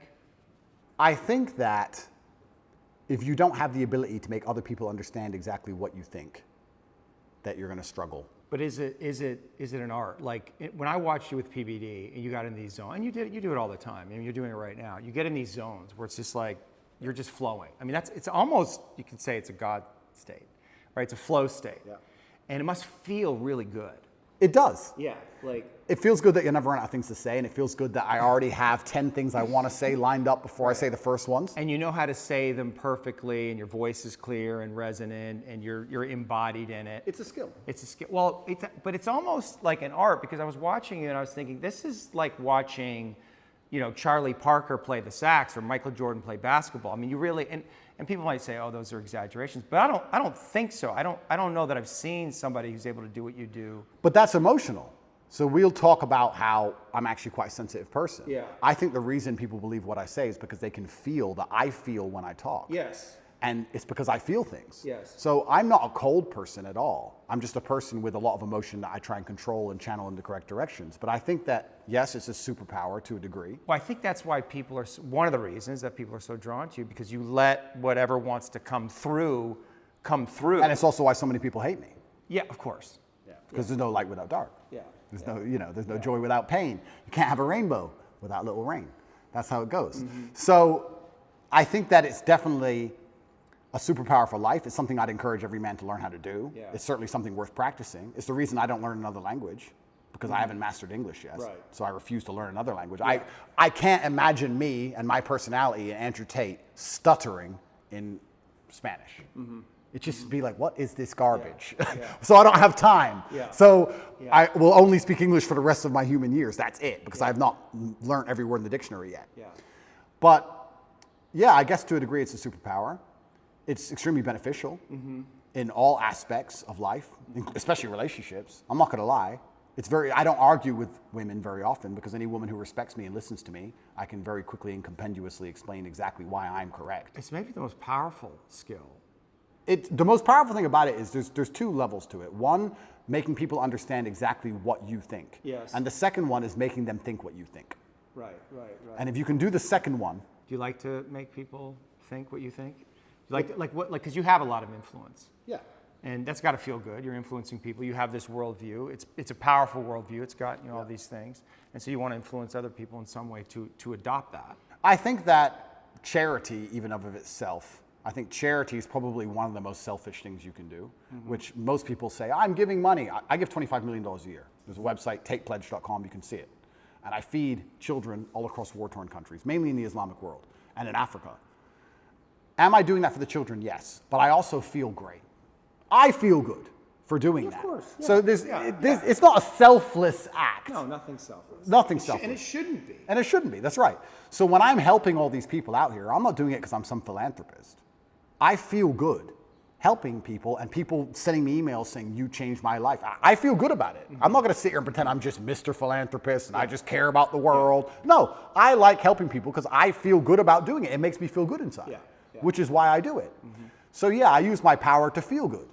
And I think the easiest way to feel good is to make others feel good. I believe that humans exist that way, and I think that's why we're societal animals. Even in jail, when I felt my worst, my goal was to make someone else smile.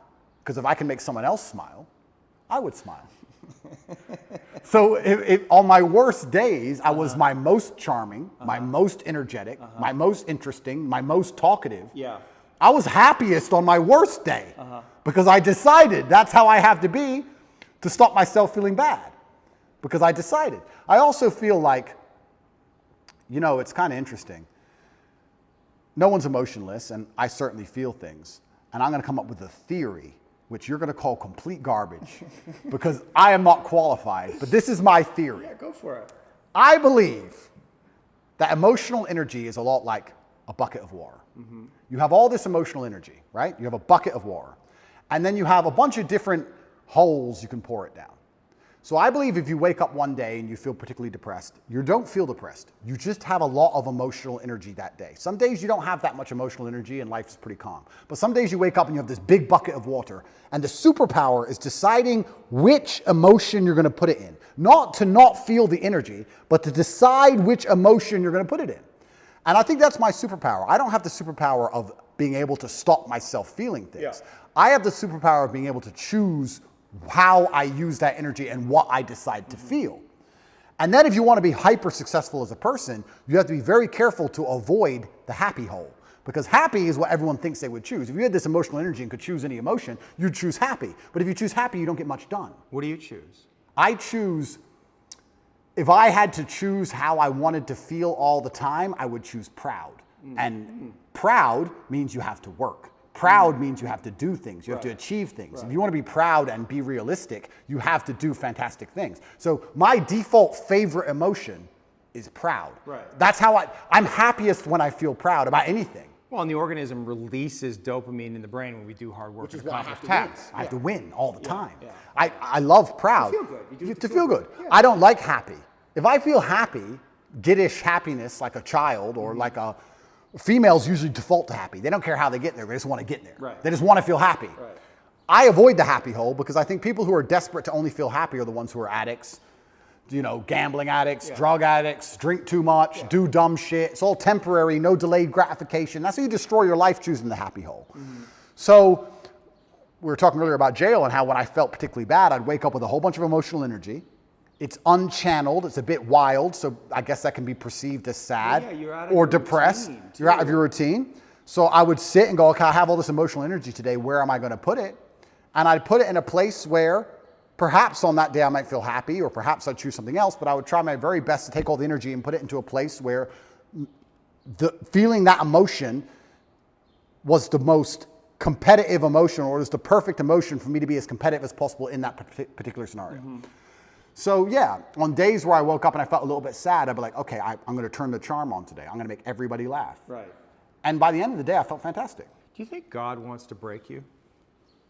If God wants to break me, he's going to do it. Because we said, wants- right, the yeah, hero's maybe he journey, wants there to. must be death and rebirth. So what, like something, you have to be broken. At some point, you must be broken. You can't fulfill your mission without being broken. And whatever that is, it has to terrify you. But can't I be semi-broken or semi-close to broken and back from the edge? Back from the edge? Death and rebirth. That's the archetype, right? And what does that require? It means going into the cave and facing your dragon, which is your deepest fear, and feeling like it's going to kill you, and then entering into the void of nothingness, and then coming out the other side, reborn. And in that place where you're reborn, you're going to know things that you did not know sitting right here. And you're going to have a much bigger perspective, right? I mean, you agree with that template, right? I agree with it, but I feel like I can just, I don't feel like I... Get around that? Not get around it, but I don't ever have to fully die. Like, I can just come close enough times. Like, I'm not going to underplay... No, of course. But I'm not going to underplay how significantly difficult my jail experience was. Yeah, because you and do also- talk about like how tough you were, you managed it, and I guess and which is, I believe that, I'm not, but there had to be moments where you're just like, It was terrible. despair, No, it was absolutely terrible. or fear, or like, But this is very interesting into your death and rebirth point, because when it felt completely terrible, I do have the emotional control to not feel that.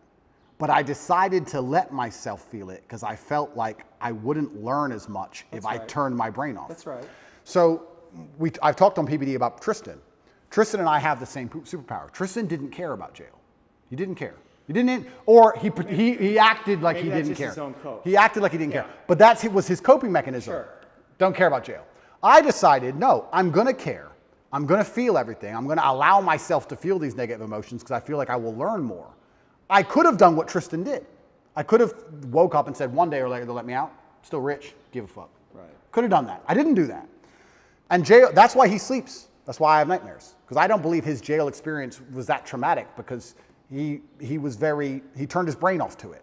And that is a superpower. Yes. And I do have that power. If I went to war, I could go to war and watch all my friends be blown to pieces and still fight. Yeah. I would still be capable. I can turn my brain off if I have to, but I decided not to because I felt that feeling things would teach me more, which is why I'm kind of arguing your point about death and rebirth, because I feel like I don't have to fully break. I just have to get close enough to the edge to learn something and come back. why not break? Because if I break, then there's too Well, much. My empire might fall. You don't know. Well, That's the exactly. thing. You don't know. I don't know. And that's scary. It is scary. Yeah. So why would I? That's why you don't want to break. Completely. It's scary. I don't want to lose what I have. Yeah. Mentally, But that physically, well, financially. Yeah, but that attachment, what would God say to that attachment? I don't want to lose what I have. But okay, I don't want to lose what I have because I also have a responsibility for others. Let me tell you something. If my mind broke and I couldn't come back from that, What's more important, your family or God? does God want me to break? I don't know. You asked. You asked the question. And if he does, I will break. Right. Right? Well, but you won't have a choice. I won't have a choice.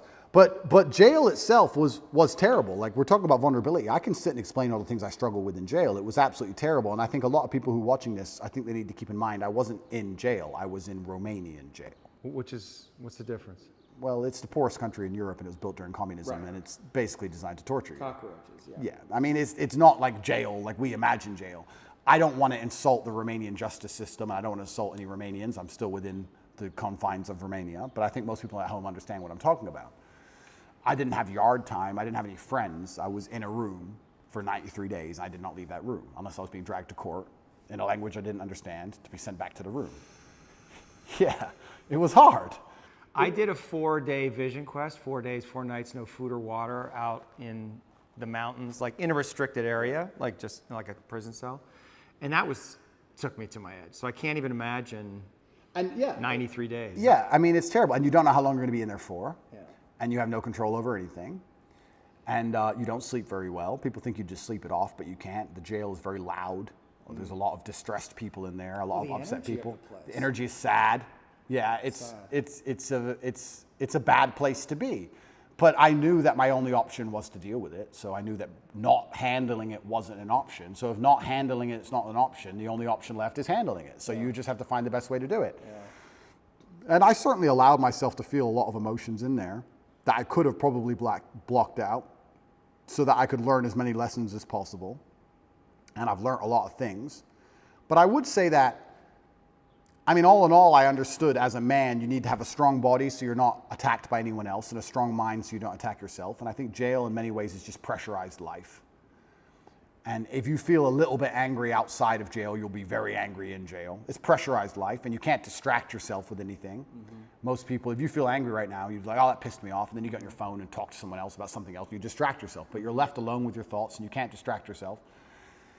And God decided to put me in there to learn some things. And I think it just confirmed a bunch of things I already knew. And I think it was a chance for me to prove to him and to prove to myself I'm not full of shit. And I think that was... Did you worry that you were full of shit? Never. But it's good when you get tested. No, but this is actually the truth. Top G, right? It's a name, it's a nickname, blah, blah, blah, Top G. The basic premise behind it and why I'm idolized by all these young men especially is I'm Top G, the number one G, the guy who can do anything. He's the guy. I never for a second when I was saying it didn't mean it. I never for a second when I was saying it thought I was full of shit. Mm-hmm. So God was like, okay, let's find out if he's full of shit. Right. And I was placed there and I said, all right, this is a chance for me to prove to myself and prove to God and prove to the man watching to the prison guards and prove to everyone else, my ancestors, that I'm not full of shit. I had a sense of duty in there and I feel like I performed it exceptionally. Mm-hmm. And it doesn't matter if they kept me in there for 3 months or 3 years or 30 years. I have to perform. That's who I am. And I will default to rationalizing, as you said, whatever it takes. I will come up with any rationale and I will say it in any way which is interesting and engaging and convincing enough to the outside world and to myself to install it in my brain that allows me to compete. That's just what I'm going to do because I don't want to lose anything ever. Yeah. And life, perhaps if we want to extrapolate this out, perhaps God's trying to break all of us. Maybe life is a big competition of who breaks last. I would actually argue, and I said this before, that the number one indicator of a man's success is his ability to deal with stress. I don't think it's IQ. I don't think it's physical capability. I don't think it's anything. If you take a man who can deal with a bunch of stress, he's going to be more successful than a man who can deal with less stress. How much stress you can put up with has a direct correlation to the kind of life you're going to live. Most people who want my life don't have my life because they couldn't handle my life. Yeah. That's why. They go, I want to be like Tate. I want fast cars and private jets and all these girls and all these kids and all blah, blah. But they couldn't handle it. They couldn't deal with the pressure of it, which is why they'll never get there. Because even if they get anywhere near it, they'll have a mental breakdown. Right.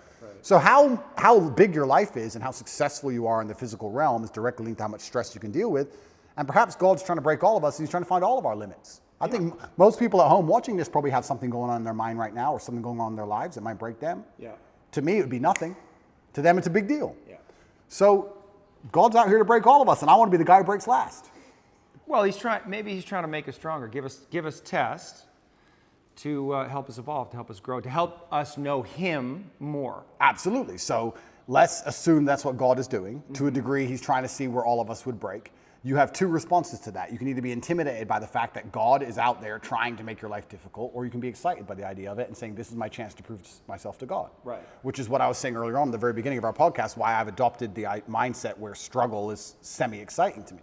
Yeah. God is out here trying to ask me questions or put me through scenarios where I get to prove myself to him, and perhaps that's why all the bad things happen. Maybe that's why that girl left you. Maybe that's why he made you love her so much so that she could break your heart and fuck your best friend on purpose so that you to see how close you could come to breaking. Maybe that's what it's all about. Maybe that's the fun of it. The mantra that I use is, yes, thank you.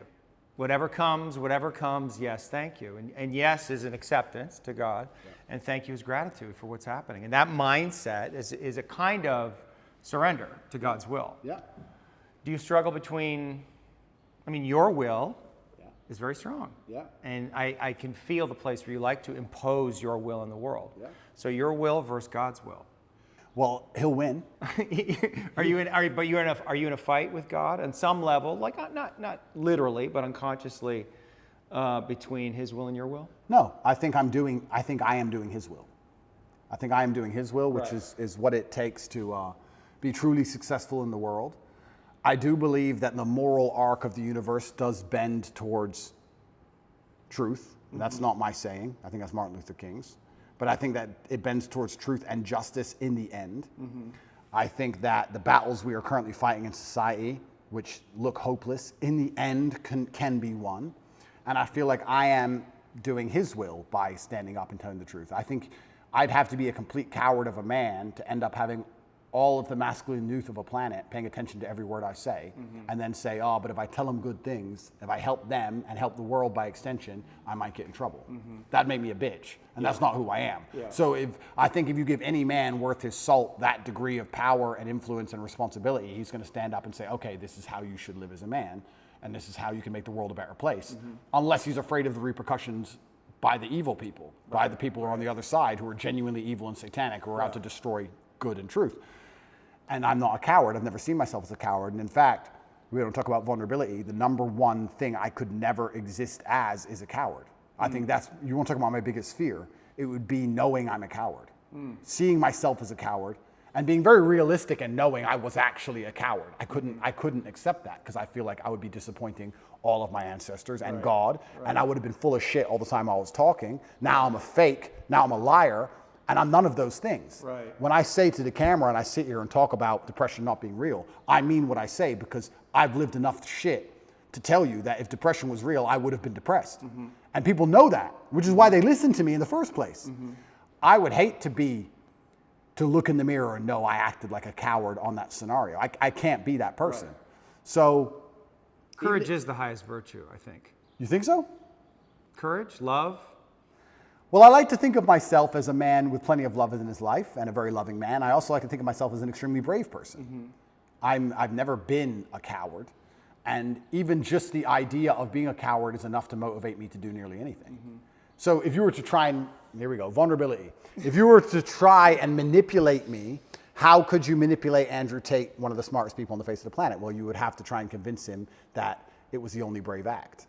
That's how I could be manipulated. Interesting. Now, I allow manipulation to find out where my enemy wants me to go, use my mind to break the trap, punish the perpetrators. I will allow them to manipulate me, and at the end of their attempt, I will decide whether I agree with their attempt or I destroy their attempt. Right. But that would be give you the best possible chance. And I give you a perfect example of it. COVID, when on day one, when everyone got locked in their houses and they were talking about Italian hospitals being full and people were dying on the street in China, when everyone believed because it was brand new, day one, me and Tristan decided to fly to Sweden and just run around in nightclubs because it's the only open country. Did we do that because we have medical expertise? Did we do that because we were guaranteed to not get sick? Did we do that because we knew something other people didn't? No, it was the brave choice. The brave choice is to go do something reckless. We might all die. Let's die in a nightclub in Sweden instead of dying in our house. So we always have chosen and defaulted to the brave choice. And part of me, maybe when we talk about excitement, I love when God or life or the universe or whatever you want to call it gives me a chance to be brave. I love when he gives me an opportunity. Here's your chance to be brave, Andrew. Here is your chance to show you are that guy. Here's your chance to have another story where everyone else would have failed, you would have succeeded. Here is your chance to win. I love that because, you know, it's easy to fly around on private jets and stay in 5-star hotels with a bunch of beautiful women and drive Bugattis around. Cool. But where's the point where I get to actually prove I mean every word I say? Right. So God gave it to me. So yes, thank you. I agree. We agree. Thank you. And if God decides I have to go back, then the best mental model I can have is not the Romanian system of justice is unfair. It's corrupt. I got too big. The Matrix got me. No, the best mental model is God wants me to learn something here. And he's going to teach me that through suffering. He's going to make this difficult, and he's going to make me feel pain, and he's going to make this as hard as he decides it needs to be, so that I can sit here and learn things. So I'm going to go and sit with my cockroach friends, and I'm going to learn. I already learned things. I can tell you a bunch of things I learned. Even physical things. I would hunt cockroaches in the dark at night. I would stand near, to kill them. I'd stand near the wall and I'd measure out a palm strike directly, exact measurement, so I didn't hurt my elbow or my hand, to the wall. And I'd just sit and just wait. And I'd hear them crawling. And in nearly pitch black, I could hear one in front of me. Bam! I got to the point where I could kill them. Ninja for real. I was like, I'm learning shit in here. Right. So that was fantastic. I learned. Did you learn anything about yourself? This is again New information. That's all. I mean, you must have, right? I mean, you had a new experience, so there must be new information. I mean, you got tested, right? You're in jail, for fuck's sakes. Like, something must have popped into your mind. There must have been some revelation, some edge that you came to. It had to be, no? I'm exactly who I thought I was. I am 0% full of shit.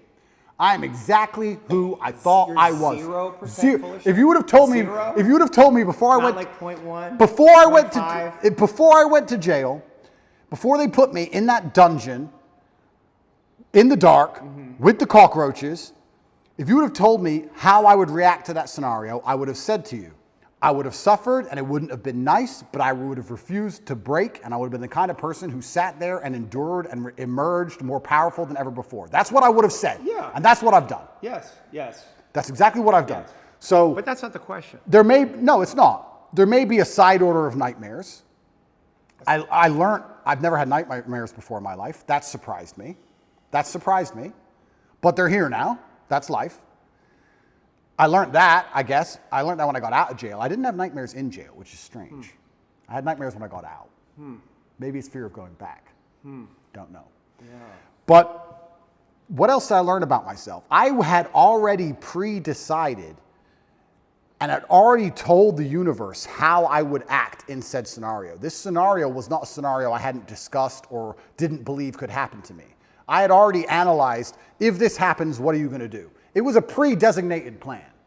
And I just followed the plan I had already laid out for myself when I had already psychoanalyzed myself without my qualifications. I had already decided what I must do, so I did it. Yeah, yeah.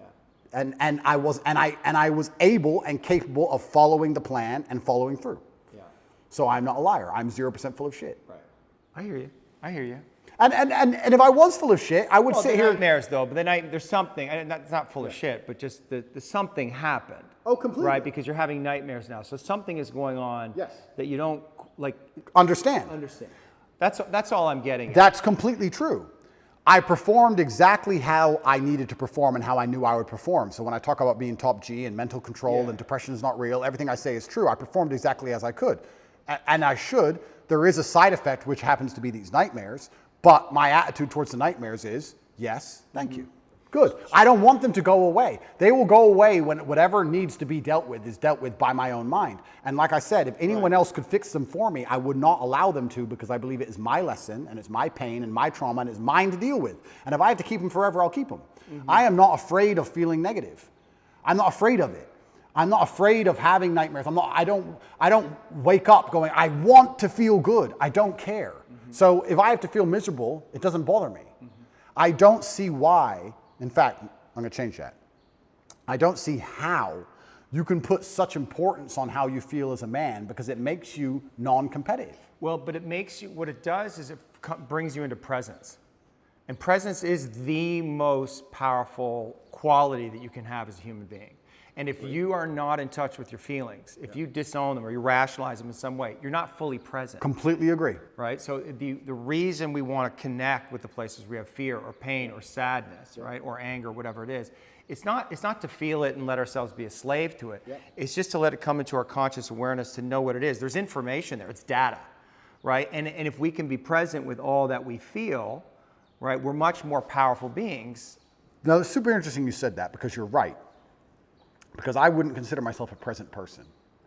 I am always thinking about what must be done. I'm thinking about Interesting. Always. That you would confess that. I'll You're not a present person. No, I'm not present. If I'm present in the moment, I'm either on my computer talking to someone else millions of miles away, or dealing with something else, or I'm doing this podcasting about how I have to spar afterwards, and then I've got a friend coming at 8:15 tonight. I have to see. I'm not present because things must be done, and they must be organized. I'm not competitive if I'm present. I need to do things. Now, I'll agree with you. You're right. I'm very rarely present. But here's my frame for presence, right? The reason I'm not all the way present, which is all the way here, is because there's something here that I don't want to feel. No, I would say there's two scenarios in which I am very present. Mm-hmm. And we'll talk about them in a second. But I'm not a very present person. But I have sacrificed the idea of feeling presence and feeling happy in the moment for, let's say, absolute capability and legacy. But would you agree that being more present would give you more power? In certain scenarios. Well, look, I think that might be the reason I love fighting so much, because that's the only time I feel present. Right. Because I have to be right there, because one, I'm in pain, and two, if I'm not, I'm gonna be asleep. Are you not present right now? I am. Are you present with me? I'm paying attention. My brain's on. I'm paying attention. Let your brain go and see what happens. I Just am. be here with me and don't stop thinking. Stop thinking. I can't stop thinking. Stop thinking. You can't stop thinking. If you can't stop thinking, you don't have control over your mind. All right, cool. So I stopped thinking, but And just be in the place where there's no thinking. Sure. And just feel yourself, who you are, and see what happens. I believe I am. But I'm saying generally in life, I wouldn't consider myself a present person. I'm not the person who is enjoying the moment. But I am now because I'm focused. But now I'm focused. But do you see the difference in the quality of the interaction we just had? But okay, let me ask Do you see the difference, though? I do. Yeah. And how did that feel? It felt fine. But what's the difference? Fine. What's the difference? But what's the difference? But weren't we more connected in some way? Isn't there more possibility to get to something deeper or something more truthful there when your mind is not constantly running? But I haven't lied to you. I'm not saying you've lied to me. Yeah. I'm not saying you've lied to me. I just said there's other levels, there's other layers, right? Is there? Is there? You get to it. That's why you fight. It's what you said, because it gets you out of your mind, fully in your body. And when you're fighting, you're in that zone. Some of their intelligence opens up, though. Yes. You're doing things. You can feel that guy, and you can miss the punch and you don't even know why. Correct. Right? And so that is available all the time if you're willing to get present. Does life require that degree of focus? Not focus, presence. I know they're slightly different. Maybe I see them as the same. I don't see myself as a particularly present person. I do enjoy the presence of fighting. I do enjoy the presence of driving fast cars very fast. Right. I'm thinking of it, just so you understand my mental model, when I think of guys, and I do know some who are like enjoying the moment, I very rarely enjoy the moment. Does that make sense? I don't ever, I'm sitting around and I'm like, yeah, I look around and go, I'm having fun. That's just not how my brain works, ever. That feels sad to me. Yeah, but this is the thing. Perhaps it is. I don't know. I'm not going to say it is because I don't feel sad about it, but let's imagine it is sad. I have no fear of feeling sad. If someone were to say to me, Andrew, you're going to enjoy the moment less because you're constantly preoccupied with running an empire that most people wouldn't believe is as large as you say it is, even if you told them. Mm-hmm. And you're going to have unlimited offspring who adore you. And you're going to have unlimited female interaction from women who truly would die for you. And you're going to be one of the most respected men on the planet. And you're going to have street cred in every city from Baltimore to Berlin. And you're going to end up going through all these trials and tribulations. And they're going to talk about your name after you're dead for hundreds of years. But you're not going to be present in the moment. Would you take that? And I would say, yes, sir, I would. Mm-hmm. Give that to me. I can't be present because there's too much happening. How can I be present? How can I be present with hundreds of millions of dollars and DCOT trying to put me in jail? And how can I be present? I've got things happening in my brain. I can't be present. I've got things to deal with. I've got problems. So I've sacrificed presence. But maybe you have a mental model that says I can't be all the way present and do all of those things. And maybe that model is incorrect. Well, presence is if you're truly present, then you're not worried about anything outside of the moment you're in. Not necessarily. How does that work? I'm interested in. Yeah, I mean, because the presence, right, you can let your consciousness go out, right, and you can be aware of everything, right? I'm perspicacious is one of my favorite words. I am aware of what's happening. Yeah. I'm just not particularly interested in it. So I will sit at a table where everyone's having a conversation, and I'll sit on my laptop, and I'll chime up once every hour. I hear every word. I've analyzed every word. I know who's right. I know who's wrong. I know what I could have said. I know whose brain I could have changed, what mind I could have affected. I've already considered if it's worth doing, but I'd rather do my work, and I'll ignore it all until I pop up and say 3 words and control the entire conversation and go back to my laptop. Yeah. I'm aware of everything. I'm just not particularly present because I feel like I've built a life which is so large that it's hard for me to be present in the moment. I'm present with my children for an hour or two, and then it's like, okay, Right. back to work. Right. So, Was your father present with you? no. But I don't think, but then this again. I'm just saying, as a psychotherapist, when somebody said that, you said that he wasn't present with you. That must have been, That didn't bother me at all. it didn't bother you? No. He had things to do. He's a full-grown man. I mean, we could talk about the haircut tweet, but I didn't understand, your history that you were raised by a single mother. Your father wasn't around. Yeah. So you see him once a year. About that, yeah. When we lived in America up to the age of 11, I saw him more often, once or twice a month maybe, and then When did they split? I was 10 when they left. But I always understood he's very busy and has a lot to do. So I never... Can you see how the boy might interpret that as my father doesn't care about me? No.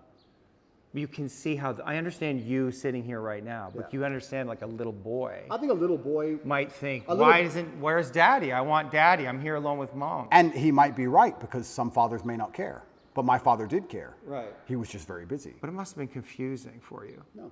Not for the little boy? No. Like bring I'm being honest. I'm being honest. It wasn't. okay. I never for a or you cut off, or those feelings were so painful, overwhelming, you cut off from them so quickly and then created this mindset to deal with. I never for a second felt like he didn't care about me, ever. I never felt that. It didn't cross my mind. Consciously. Consciously. But is it possible that unconsciously you might have a different belief? Son. And that on some level, some of what you're doing in the world is motivated by that, like wanting to win the love of your father? I think that is semi-true, but I'll tell you, I think that's fine. No. Fine. That's semi-true. Not a judgment. That's semi-true because I believe I have a duty to my ancestors. I don't think it's coming from a place of I'm broken trying to fix myself. I think I have the last name Tate. It was bestowed upon me, and I have responsibilities to live up to the last name Tate. Yeah. I do believe I have a duty to my ancestors. So is that trying to win the love of my father? Perhaps. I never felt unloved by my father, ever. In fact, I would argue I had the best father on earth. I never felt like I was owed all of his time. It was very clear to me at a young age that he's extremely busy and extremely important, and that I can earn his time, or that I can't have as much of it as I want. You have to earn his time? Yeah, That was a son should have to earn his father's time? Yeah, why not? Because he's a boy. True. And So the I father's love should be, at least for a boy, unconditional in some way. Love and time are not necessarily the same thing. Okay. If I told my father, I want to play chess, I want you to teach me chess, he could find 2 hours. If I said to Dad, I want to play video games or let's watch TV together, he'd say, no, son, I have things to do. Right. So to a degree, I'd earn his time. Yeah. His time was valuable and it could not be wasted. Yeah. I feel like I have a duty to my ancestors. I don't feel like, and when I'm in jail, I feel like I can't disappoint him, and I feel like I do good for the world. I don't think this is me being some kind of broken secret. This is where we're going to disagree. You're going to think I'm some broken child inside or something. Okay, well, the inner child, or I'm guessing, but Well, yes, inner child. okay, Yeah. I don't think it's anything You to do with have that. an inner child? I think it's duty. I think I have duty and I have honor. Yeah, I understand you have duty as a man, but that doesn't mean the inner child is not there. And I guess that's, if the inner child has been disowned in some way, or his feelings have been relegated to the unconscious, like that's impacting you, that's affecting you. And knowing what those feelings are and how they impacted you, I think would be important information for you. But I was never sad. I can't say I had a hard childhood. I can't say I was sad. I can't say I wish he was different. Once again, and once again, let me psychoanalyze myself. Yeah. Once again, this might be rationale. I might be rationalizing. Yes. I might say, well, whatever happened made me the person I am today, and I love who I am today, so I'm glad it was the way it was. Perhaps. But once again, I think that puts me in the correct mental framework to be as capable as possible. I'm not going to sit here and say, I wish my dad did something else. What's the point? That's asinine. Both things can be true, though. I wanted to see my father more. I wish he was there, and he wasn't. And now I'm here, and I'm going to make the best of it. And this is the result of that. And I've turned myself into this beast because of it. I mean, you made the most of the situation, but that doesn't discount the place where you may have wanted more from him. You may have wanted more love, more connection, just more time. I think my father did the best he knew how to do, and second, he did exactly what was necessary to make me the person I am today. Would it be okay for you to be angry with your father? No, absolutely not. Why It's not? disrespectful. Why not? Why? Because he's my father. But I'm not saying that you would have to confront him. I mean, obviously he's not here, but it's just like. That's selfish. But if it's just a feeling, right? If it's just a feeling that wants to come. It's ungratefulness. Well, you're judging the feeling. Yeah, I am. Yeah. For me to sit and say to the man who made me the man I am today, Yeah. who I, once again, never felt unloved by, who tried his very best to raise me, who sacrificed for me to exist, who gave me my last name, who bestowed upon me the honors and principles and morals I live by today, Yeah. for me to be angry at him because he was busy some days would be brutally ungrateful. No, It's I'm a not feeling. allowed. No, I'm not allowed. I'm not allowed that feeling. It's ungrateful. I refuse to accept it. I refuse to feel it. I truly believe I had the best father on earth. I truly believe it. I don't believe, even now, if I have sons, I don't talk about what children I have publicly, if I have sons or when I have sons or my sons I have, whichever one it is, they will get my time, sure. They will get my dedication, absolutely. But I have expectations of them because of their last name. And they're going to have my time while we're working towards something fantastic. I'm not going to just sit around with my kids just for hours because they just deserve it. There's no participation trophies in the Tate household. Right. And time is a trophy, and it must be earned, like everything else in life. So I'm not going to sit and have sons and go, well, he's my son, so we're just going to all day do fucking nothing. No, we're going to all day do something important. For sure. Or I'm going to go do something important. And he can sit around and do nothing by himself. For sure, but you can also imagine if you had sons and you saw them once a year, that would have an impact on them. Like, how would you feel about that if you had sons and you only saw them once a year? I think I'd miss them, of course. They'd miss me. I bet your dad missed you. Oh, completely. Absolutely. I bet he was sad there. Oh, completely. And I wonder if he had self-judgment about it. I wonder if he questioned himself. Well, I think as a man... Because would you do that? Well, as a man, you have to make a choice. And I think it used to be more binary than it is today because of the nature of money and empire and how things work. But as a man, you have to make a choice. You either go to war and come back with stories, or you sit at home all day and be a second mother, and then you're not a man. You have to find the balance between the two, right? Yeah. My father was away a lot, but he wasn't away a lot because he was doing nothing, right? So if you have a soldier as a father, okay, he's not there, but he's doing something. He's coming back with a story. And I think that was typical in a lot of households for a very long time. Maybe it's changed a little bit in modern times, but typically the man went away, did whatever he had to do, and then came back with a story or a hunt or whatever. For sure. So that's how I saw my father living his life, and that's how I want to live my life. Mm-hmm. I will do the same thing. I don't think I would be the same man if I decided to say, okay, I have a son now, so I'm just going to stay at home. Mm-hmm. And I think that I need to be a kind of man my son wants to emulate, which means I have to be a hero, and I don't think you can be a hero sitting at home. So I think that I need to, yeah, he needs time, of course he does, but he also needs an example set, and that example must be set out there in the harsh, brutal realities of the real world. So, yeah, it's time. Now the argument is quantity of time versus quality of time. And I would argue that the quality of time I will give my sons is going to be much higher than another. You would want to give them that. Oh, completely. You'd want to give your sons more quality time than you had with your father. I'll give them the exact same amount as he gave me. Will you? But if I'm happy with Would you not want to give them more? I may want to. You wanted more. I didn't say I wanted more. Oh. That's smart. I didn't say I wanted more. You didn't? Yeah, No. You must have. No, I'm saying that Boy wants time with his daddy. It has to be true. if I wanted it, I could have earned it anytime I wanted. Well, are you sure about that? I'm pretty sure, yeah. When we go, I don't know if we need to read the tweet, but it's like, your mom was pretty upset with him. So he was like, I'm not coming back here. I mean, it wasn't just about you, it was about your mother. Oh, completely. And I think my father sacrificed his marriage for us boys. Mm-hmm. He sacrificed his marriage and his relationship with my mother to ensure that us boys were taught the way he believed we should be raised. Mm-hmm. My mom was very unhappy with certain things he did, which he insisted on doing anyway because he saw his legacy in us as more important than his marriage with my mother. But I'm not saying, look, if my son calls me and says, I'm really upset, I need to talk to you, I'm not going to say, no, you can't talk to me. I'm not psycho, right? I understand all of these things. I'm just saying, obviously we're talking about a very general scenario. The general scenario is, I'm a man, I'm away at war, I come home with a story, or if I'm spending time with my son, I want us to be building him as an individual. I believe that the mother does a lot of the day-to-day keeping the child alive, changing diapers, feeding them, etc. And the man is the one who instills a lot of the mindset. And the man is the one who grows them in very important ways.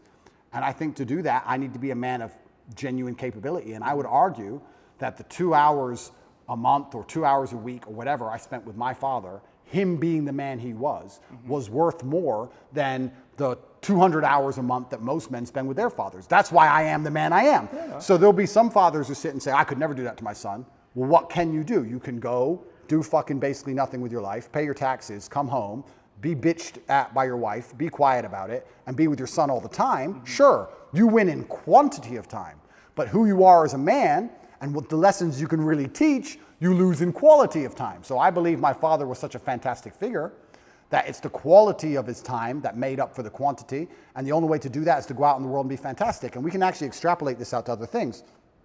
Let's look at relationships, for example.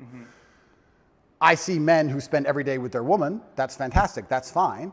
That's how he elicits her love and her attention. Are you rationalizing? I'm completely. That's how I am. Okay. That's how my brain works. Yeah. I see men who spend every day with their woman, which is fantastic. He wants to, she wants to. That's great. They're happy. She feels loved and she feels respected and she's glad she has all of his time. When you reach a certain quality of man, a certain level of man in terms of competence, a certain echelon, I don't have to spend all day with a woman. I can see a woman 1 hour a month and she'll be loyal to me because I'm me.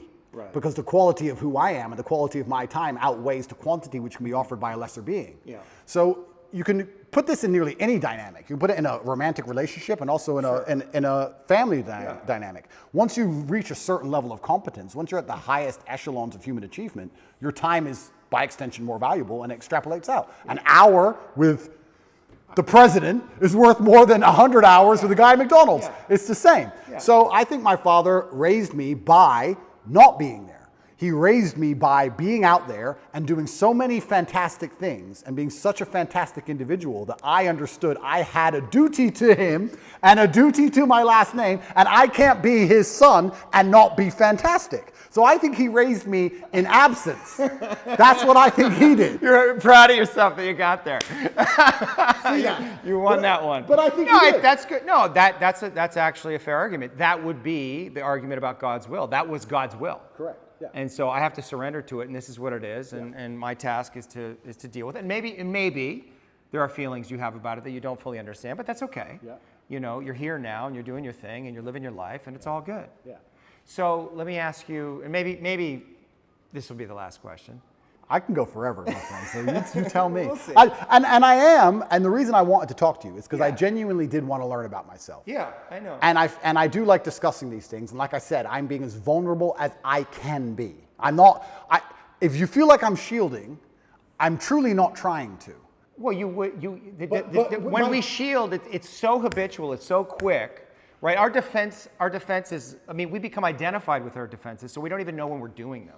That's true, but I also feel like the framework that I've instilled, the rational mind, everything is going through this filter. This is how my brain operates. My filter is brutal rationality. Yeah. That's the filter. So no matter what we're discussing or any conversation we're having, it has to go through this filter, and I end up rationalizing because that's the way I've always functioned. Of course. And so I can't turn off that. I can't start saying things that don't make sense to me. Yes, and what I'm also aware of is that I am bringing my own filter, and you're open to it. You're not closed off to it. You're listening. You're curious about it. So I sense that too, and I appreciate that. You know, you talk about yourself as a man of capability. Correct. Man of courage. Yep. Right. Man of action. Yes. Are you a man of love? I think a lot of those things come from love. Let's analyze this. I think a lot of those things come from love. I think it's very difficult to do nearly anything important if it's not perhaps to a degree driven by love or the desire for love even. I think the reason a lot of men want to become rich is because they want to feel loved or feel important or to matter. I also feel like the reason that a lot of men do the things they do is for love either of themselves or of someone else. I think the reason men go to work is because they love their family. The reason you go to the gym is because you love yourself. I think that love is a very powerful driving force. I certainly feel love. My world is full of love. Like, I would argue I'm one of the most loved people on the planet. Like, if I check my phone, it's just love. Yeah. It's endless emails of people I don't know who love me, endless females who do know me love me, endless pictures of children saying they miss me. Like, I'm a very loved person in a very loved world. I love a lot of people. You love. I absolutely love, but because I believe in myself so strongly, I feel like the way I love them is to have a degree of authority over them. Not in a crazy psychopathic way, but in a I love you, so you should do this. Right. I love you, so act this way. I love you, so don't do that.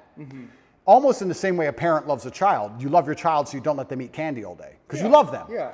I'm like that with everyone in my life because I see myself as the most competent person on the planet. So I'm like, I love you. I care about you. You shouldn't do this way. Right. Because you may think you know better, but you don't. You don't know better than me. I know best, and this is how it should be for anyone I care about. I guess the reason I asked the question is, can you defeat the matrix by fighting it? Or can you only defeat the matrix through love? Absolutely, that's a very astute question, and you're asking because you already know the answer. And you already know the answer. Of course, only love can win. Yeah. Only love can win. Yeah. And it's the most powerful driving force on the face of the planet. It always has been. And it's only when people are going to wake up and have a true love for themselves and love for their community and love for their children and love for these things that we're going to start to resist the evil and the Satanism and the insanity which is coming in the world today. But I believe, as a man at least, your love only has value when you're capable, which is why perhaps I'm so obsessed with capability, because I want my love to have value. We talked about how time has value when you're at a certain echelon. I would also argue that love has value when at a certain echelon. If I'm in love with a girl, she can get a lot more from that love than if a Joe Schmo's in love with her, right? So my love has value because I have value. So I have to build myself, and especially as a man, if you want to feel loved and you want to give love, the more capable you become, the more valuable your love's going to be, and that's certainly how we're going to fix the world. So yeah, the answer is love, of course, but it can't just be blind, empty love. It has to be love that is backed by a brutal, harsh capability, which is born in the worst scenarios you're going to endure as a man. And the world at its baseline is a very brutal place. It can be.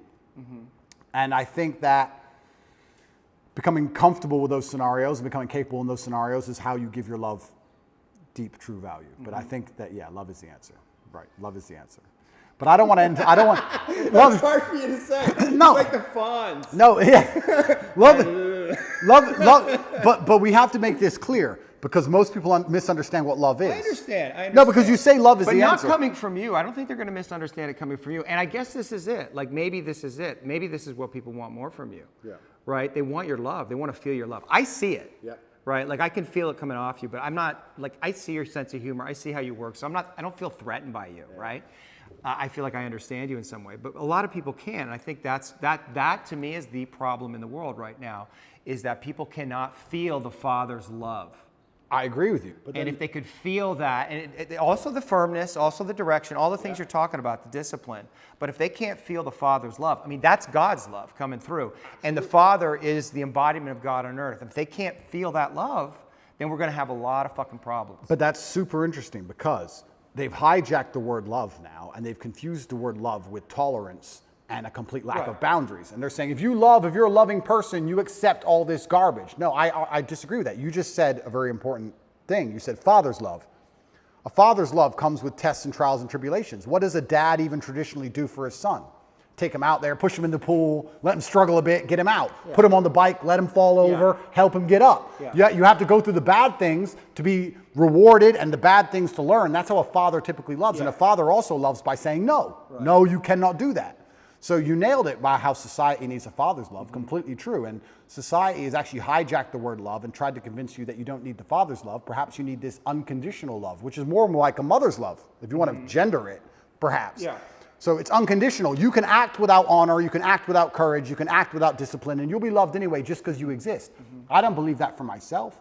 I believe if I remove all of my morality, I will not just be loved by default, not by my family, not by God, not by society. I don't believe that. And the people who do believe that, who think I should be loved just for existing, regardless of how I act and what I think, those are some of the most evil people on the planet. I truly believe. And they're also some of the most unsuccessful and unspectacular. And they're the people who are out here genuinely trying to change society in a direction which has never been tested, which I believe is going to lead down to the depths of hell, truly. I think it's evil. So yeah, I agree with you. Father's love is important, but love in and of itself has boundaries. Love is strict. course. Love is hard. Yes, Love is yes. love is a hard emotion. Fierce. Love is fierce. Love is not an emotion of, oh, do whatever you want. It's the opposite. Love is, no, you have to do this. I believe love is a very hard, very strong emotion.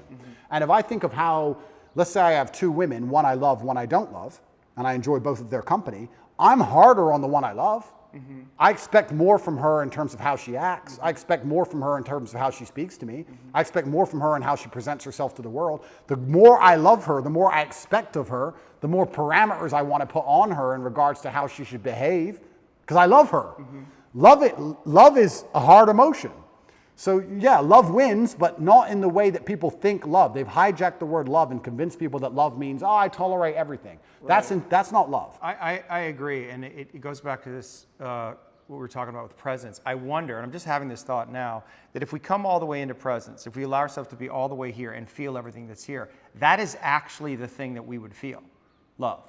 Like God, which is, you could say God is love. And maybe, that's the scariest thing. That's the edge. Because if we're fully surrendered to that, like we're in that flow state, that is the dissolution of the ego, letting go of all the things that we have, and we have to be in that place. And so maybe that to me is like, you know, if you want to defeat the Matrix, right? Like if you want to become Neo, I think that's what it is. Interesting. And what I will do, and I will take away from this conversation, is I definitely have moments of presence. I mean, I'm human. I do have like a couple minutes where I sit and just look around and go, you know, life's not all that bad, of course. But I will perhaps try and dedicate a little bit more time. Maybe I can I'll see if I can allocate 3 minutes instead of 2 towards presence and see how that makes me feel overall. It's interesting that you said when you're present, you feel love. I actually completely agree with that. I can't think of a time I've been present and felt anything other than gratefulness. Just to look around and go, you know what? Everything's fine. In fact, even in jail that happened. Even in jail, I had moments of presence, and I looked around and go, this is not nearly as bad as like the media is saying it is, and the women on the phone are crying, and everyone's panicking. You know what? I'm not in a trench. I'm probably not going to get blown up. If a fire started, could I get through that steel door? If anyone could, it's me. I'm not on a submarine in World War II. There's no depth charges. I'm not in a car crash. It's fine. Cup of tea. It's fine. I did have those moments, right? So when you come to a moment, when you come to a moment of presence, even in a terrible scenario, it often ends up love. You're right. And I certainly have felt them, and I certainly could do it. My rationale would be, my argument would be, does that make me more powerful? You're arguing it does, and maybe perhaps I need to try it. Whereas I would typically, up until this conversation, I would say, I don't have time for that. I have things to do. So that's where it all comes down to. And then it comes down to, like I said earlier, am I here as a human to enjoy my experience as a human and enjoy being in this vessel and have as much fun as possible and be as present as possible? Or am I here to make the biggest impact I can possibly make and build a legacy? And of course, probably like most things in life, the answer is somewhere in between the two. It's probably some balance. Perhaps I'm slightly out of balance, and that's why I am living the life I am. But I'm not unhappy with it. And if I was unhappy with it, it wouldn't change anything. But I actually do consider myself, I do genuinely consider myself one of, because I put no importance on emotion. And when I say that, I try and make people understand that when I say no importance, it doesn't affect how I act. So I don't see the point in talking about it, or I don't see the point in even acknowledging it, because it doesn't affect what I'm going to do for the day. So who cares, right? It doesn't matter if it's sunny or raining. If you're going to go to work, you're going to go to work. So why talk about the weather? So I don't put any importance on emotion. But I would actually call myself one of the happiest people on earth, not because I'm particularly happy, but because I'm just never sad. So if it's never dark, it must be light. If it's never cold, it must be hot. So when I will say I'm one of the happiest people on earth, and people think, oh, he's happy all the time. No, I'm just never sad. Never. So if you're never sad, you're always happy. Another thing I'll actually argue, not getting out of this early, not getting out of this easy. I thought I got away with a win there. I would actually argue that... Why are you arguing? What are you arguing? Because maybe you won't disagree with me. Okay, I would also like to, I will just explain when we were talking about how I've built my mental model and how I rationalize everything, one of the things I've done when I rationalize is I've changed the boundary of what I believe happy to be. So let's say happiness is this line on this table, right? Most people, this is the full spectrum of human emotion. This is absolute distraught because your parents just died. And this is extremely happy and giddish and you're laughing and jumping around like a child for whatever reason. Most people would probably put happy somewhere up here near the top. Whereas I've just changed that bar. And I've just said, unless I'm truly distraught, unless I'm actually at the point where I can barely speak, let's move happiness down to here. Unless I'm truly distraught and something really bad's happened to me, I've already passed the threshold and I'm just a different level of happy. Now, the more I talk to you, the more I realize that a lot of what I've done are just simply semantic tricks. They're language tricks. I've changed language tricks. If I'm not absolutely distraught, I am some version of happy. Therefore, I'm the happiest man on earth because I'm always some level of happy.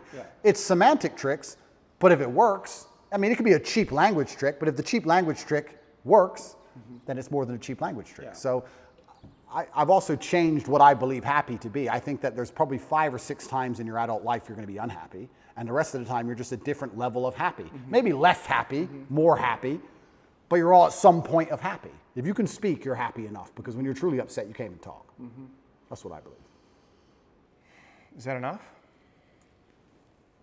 Is that all I have to say?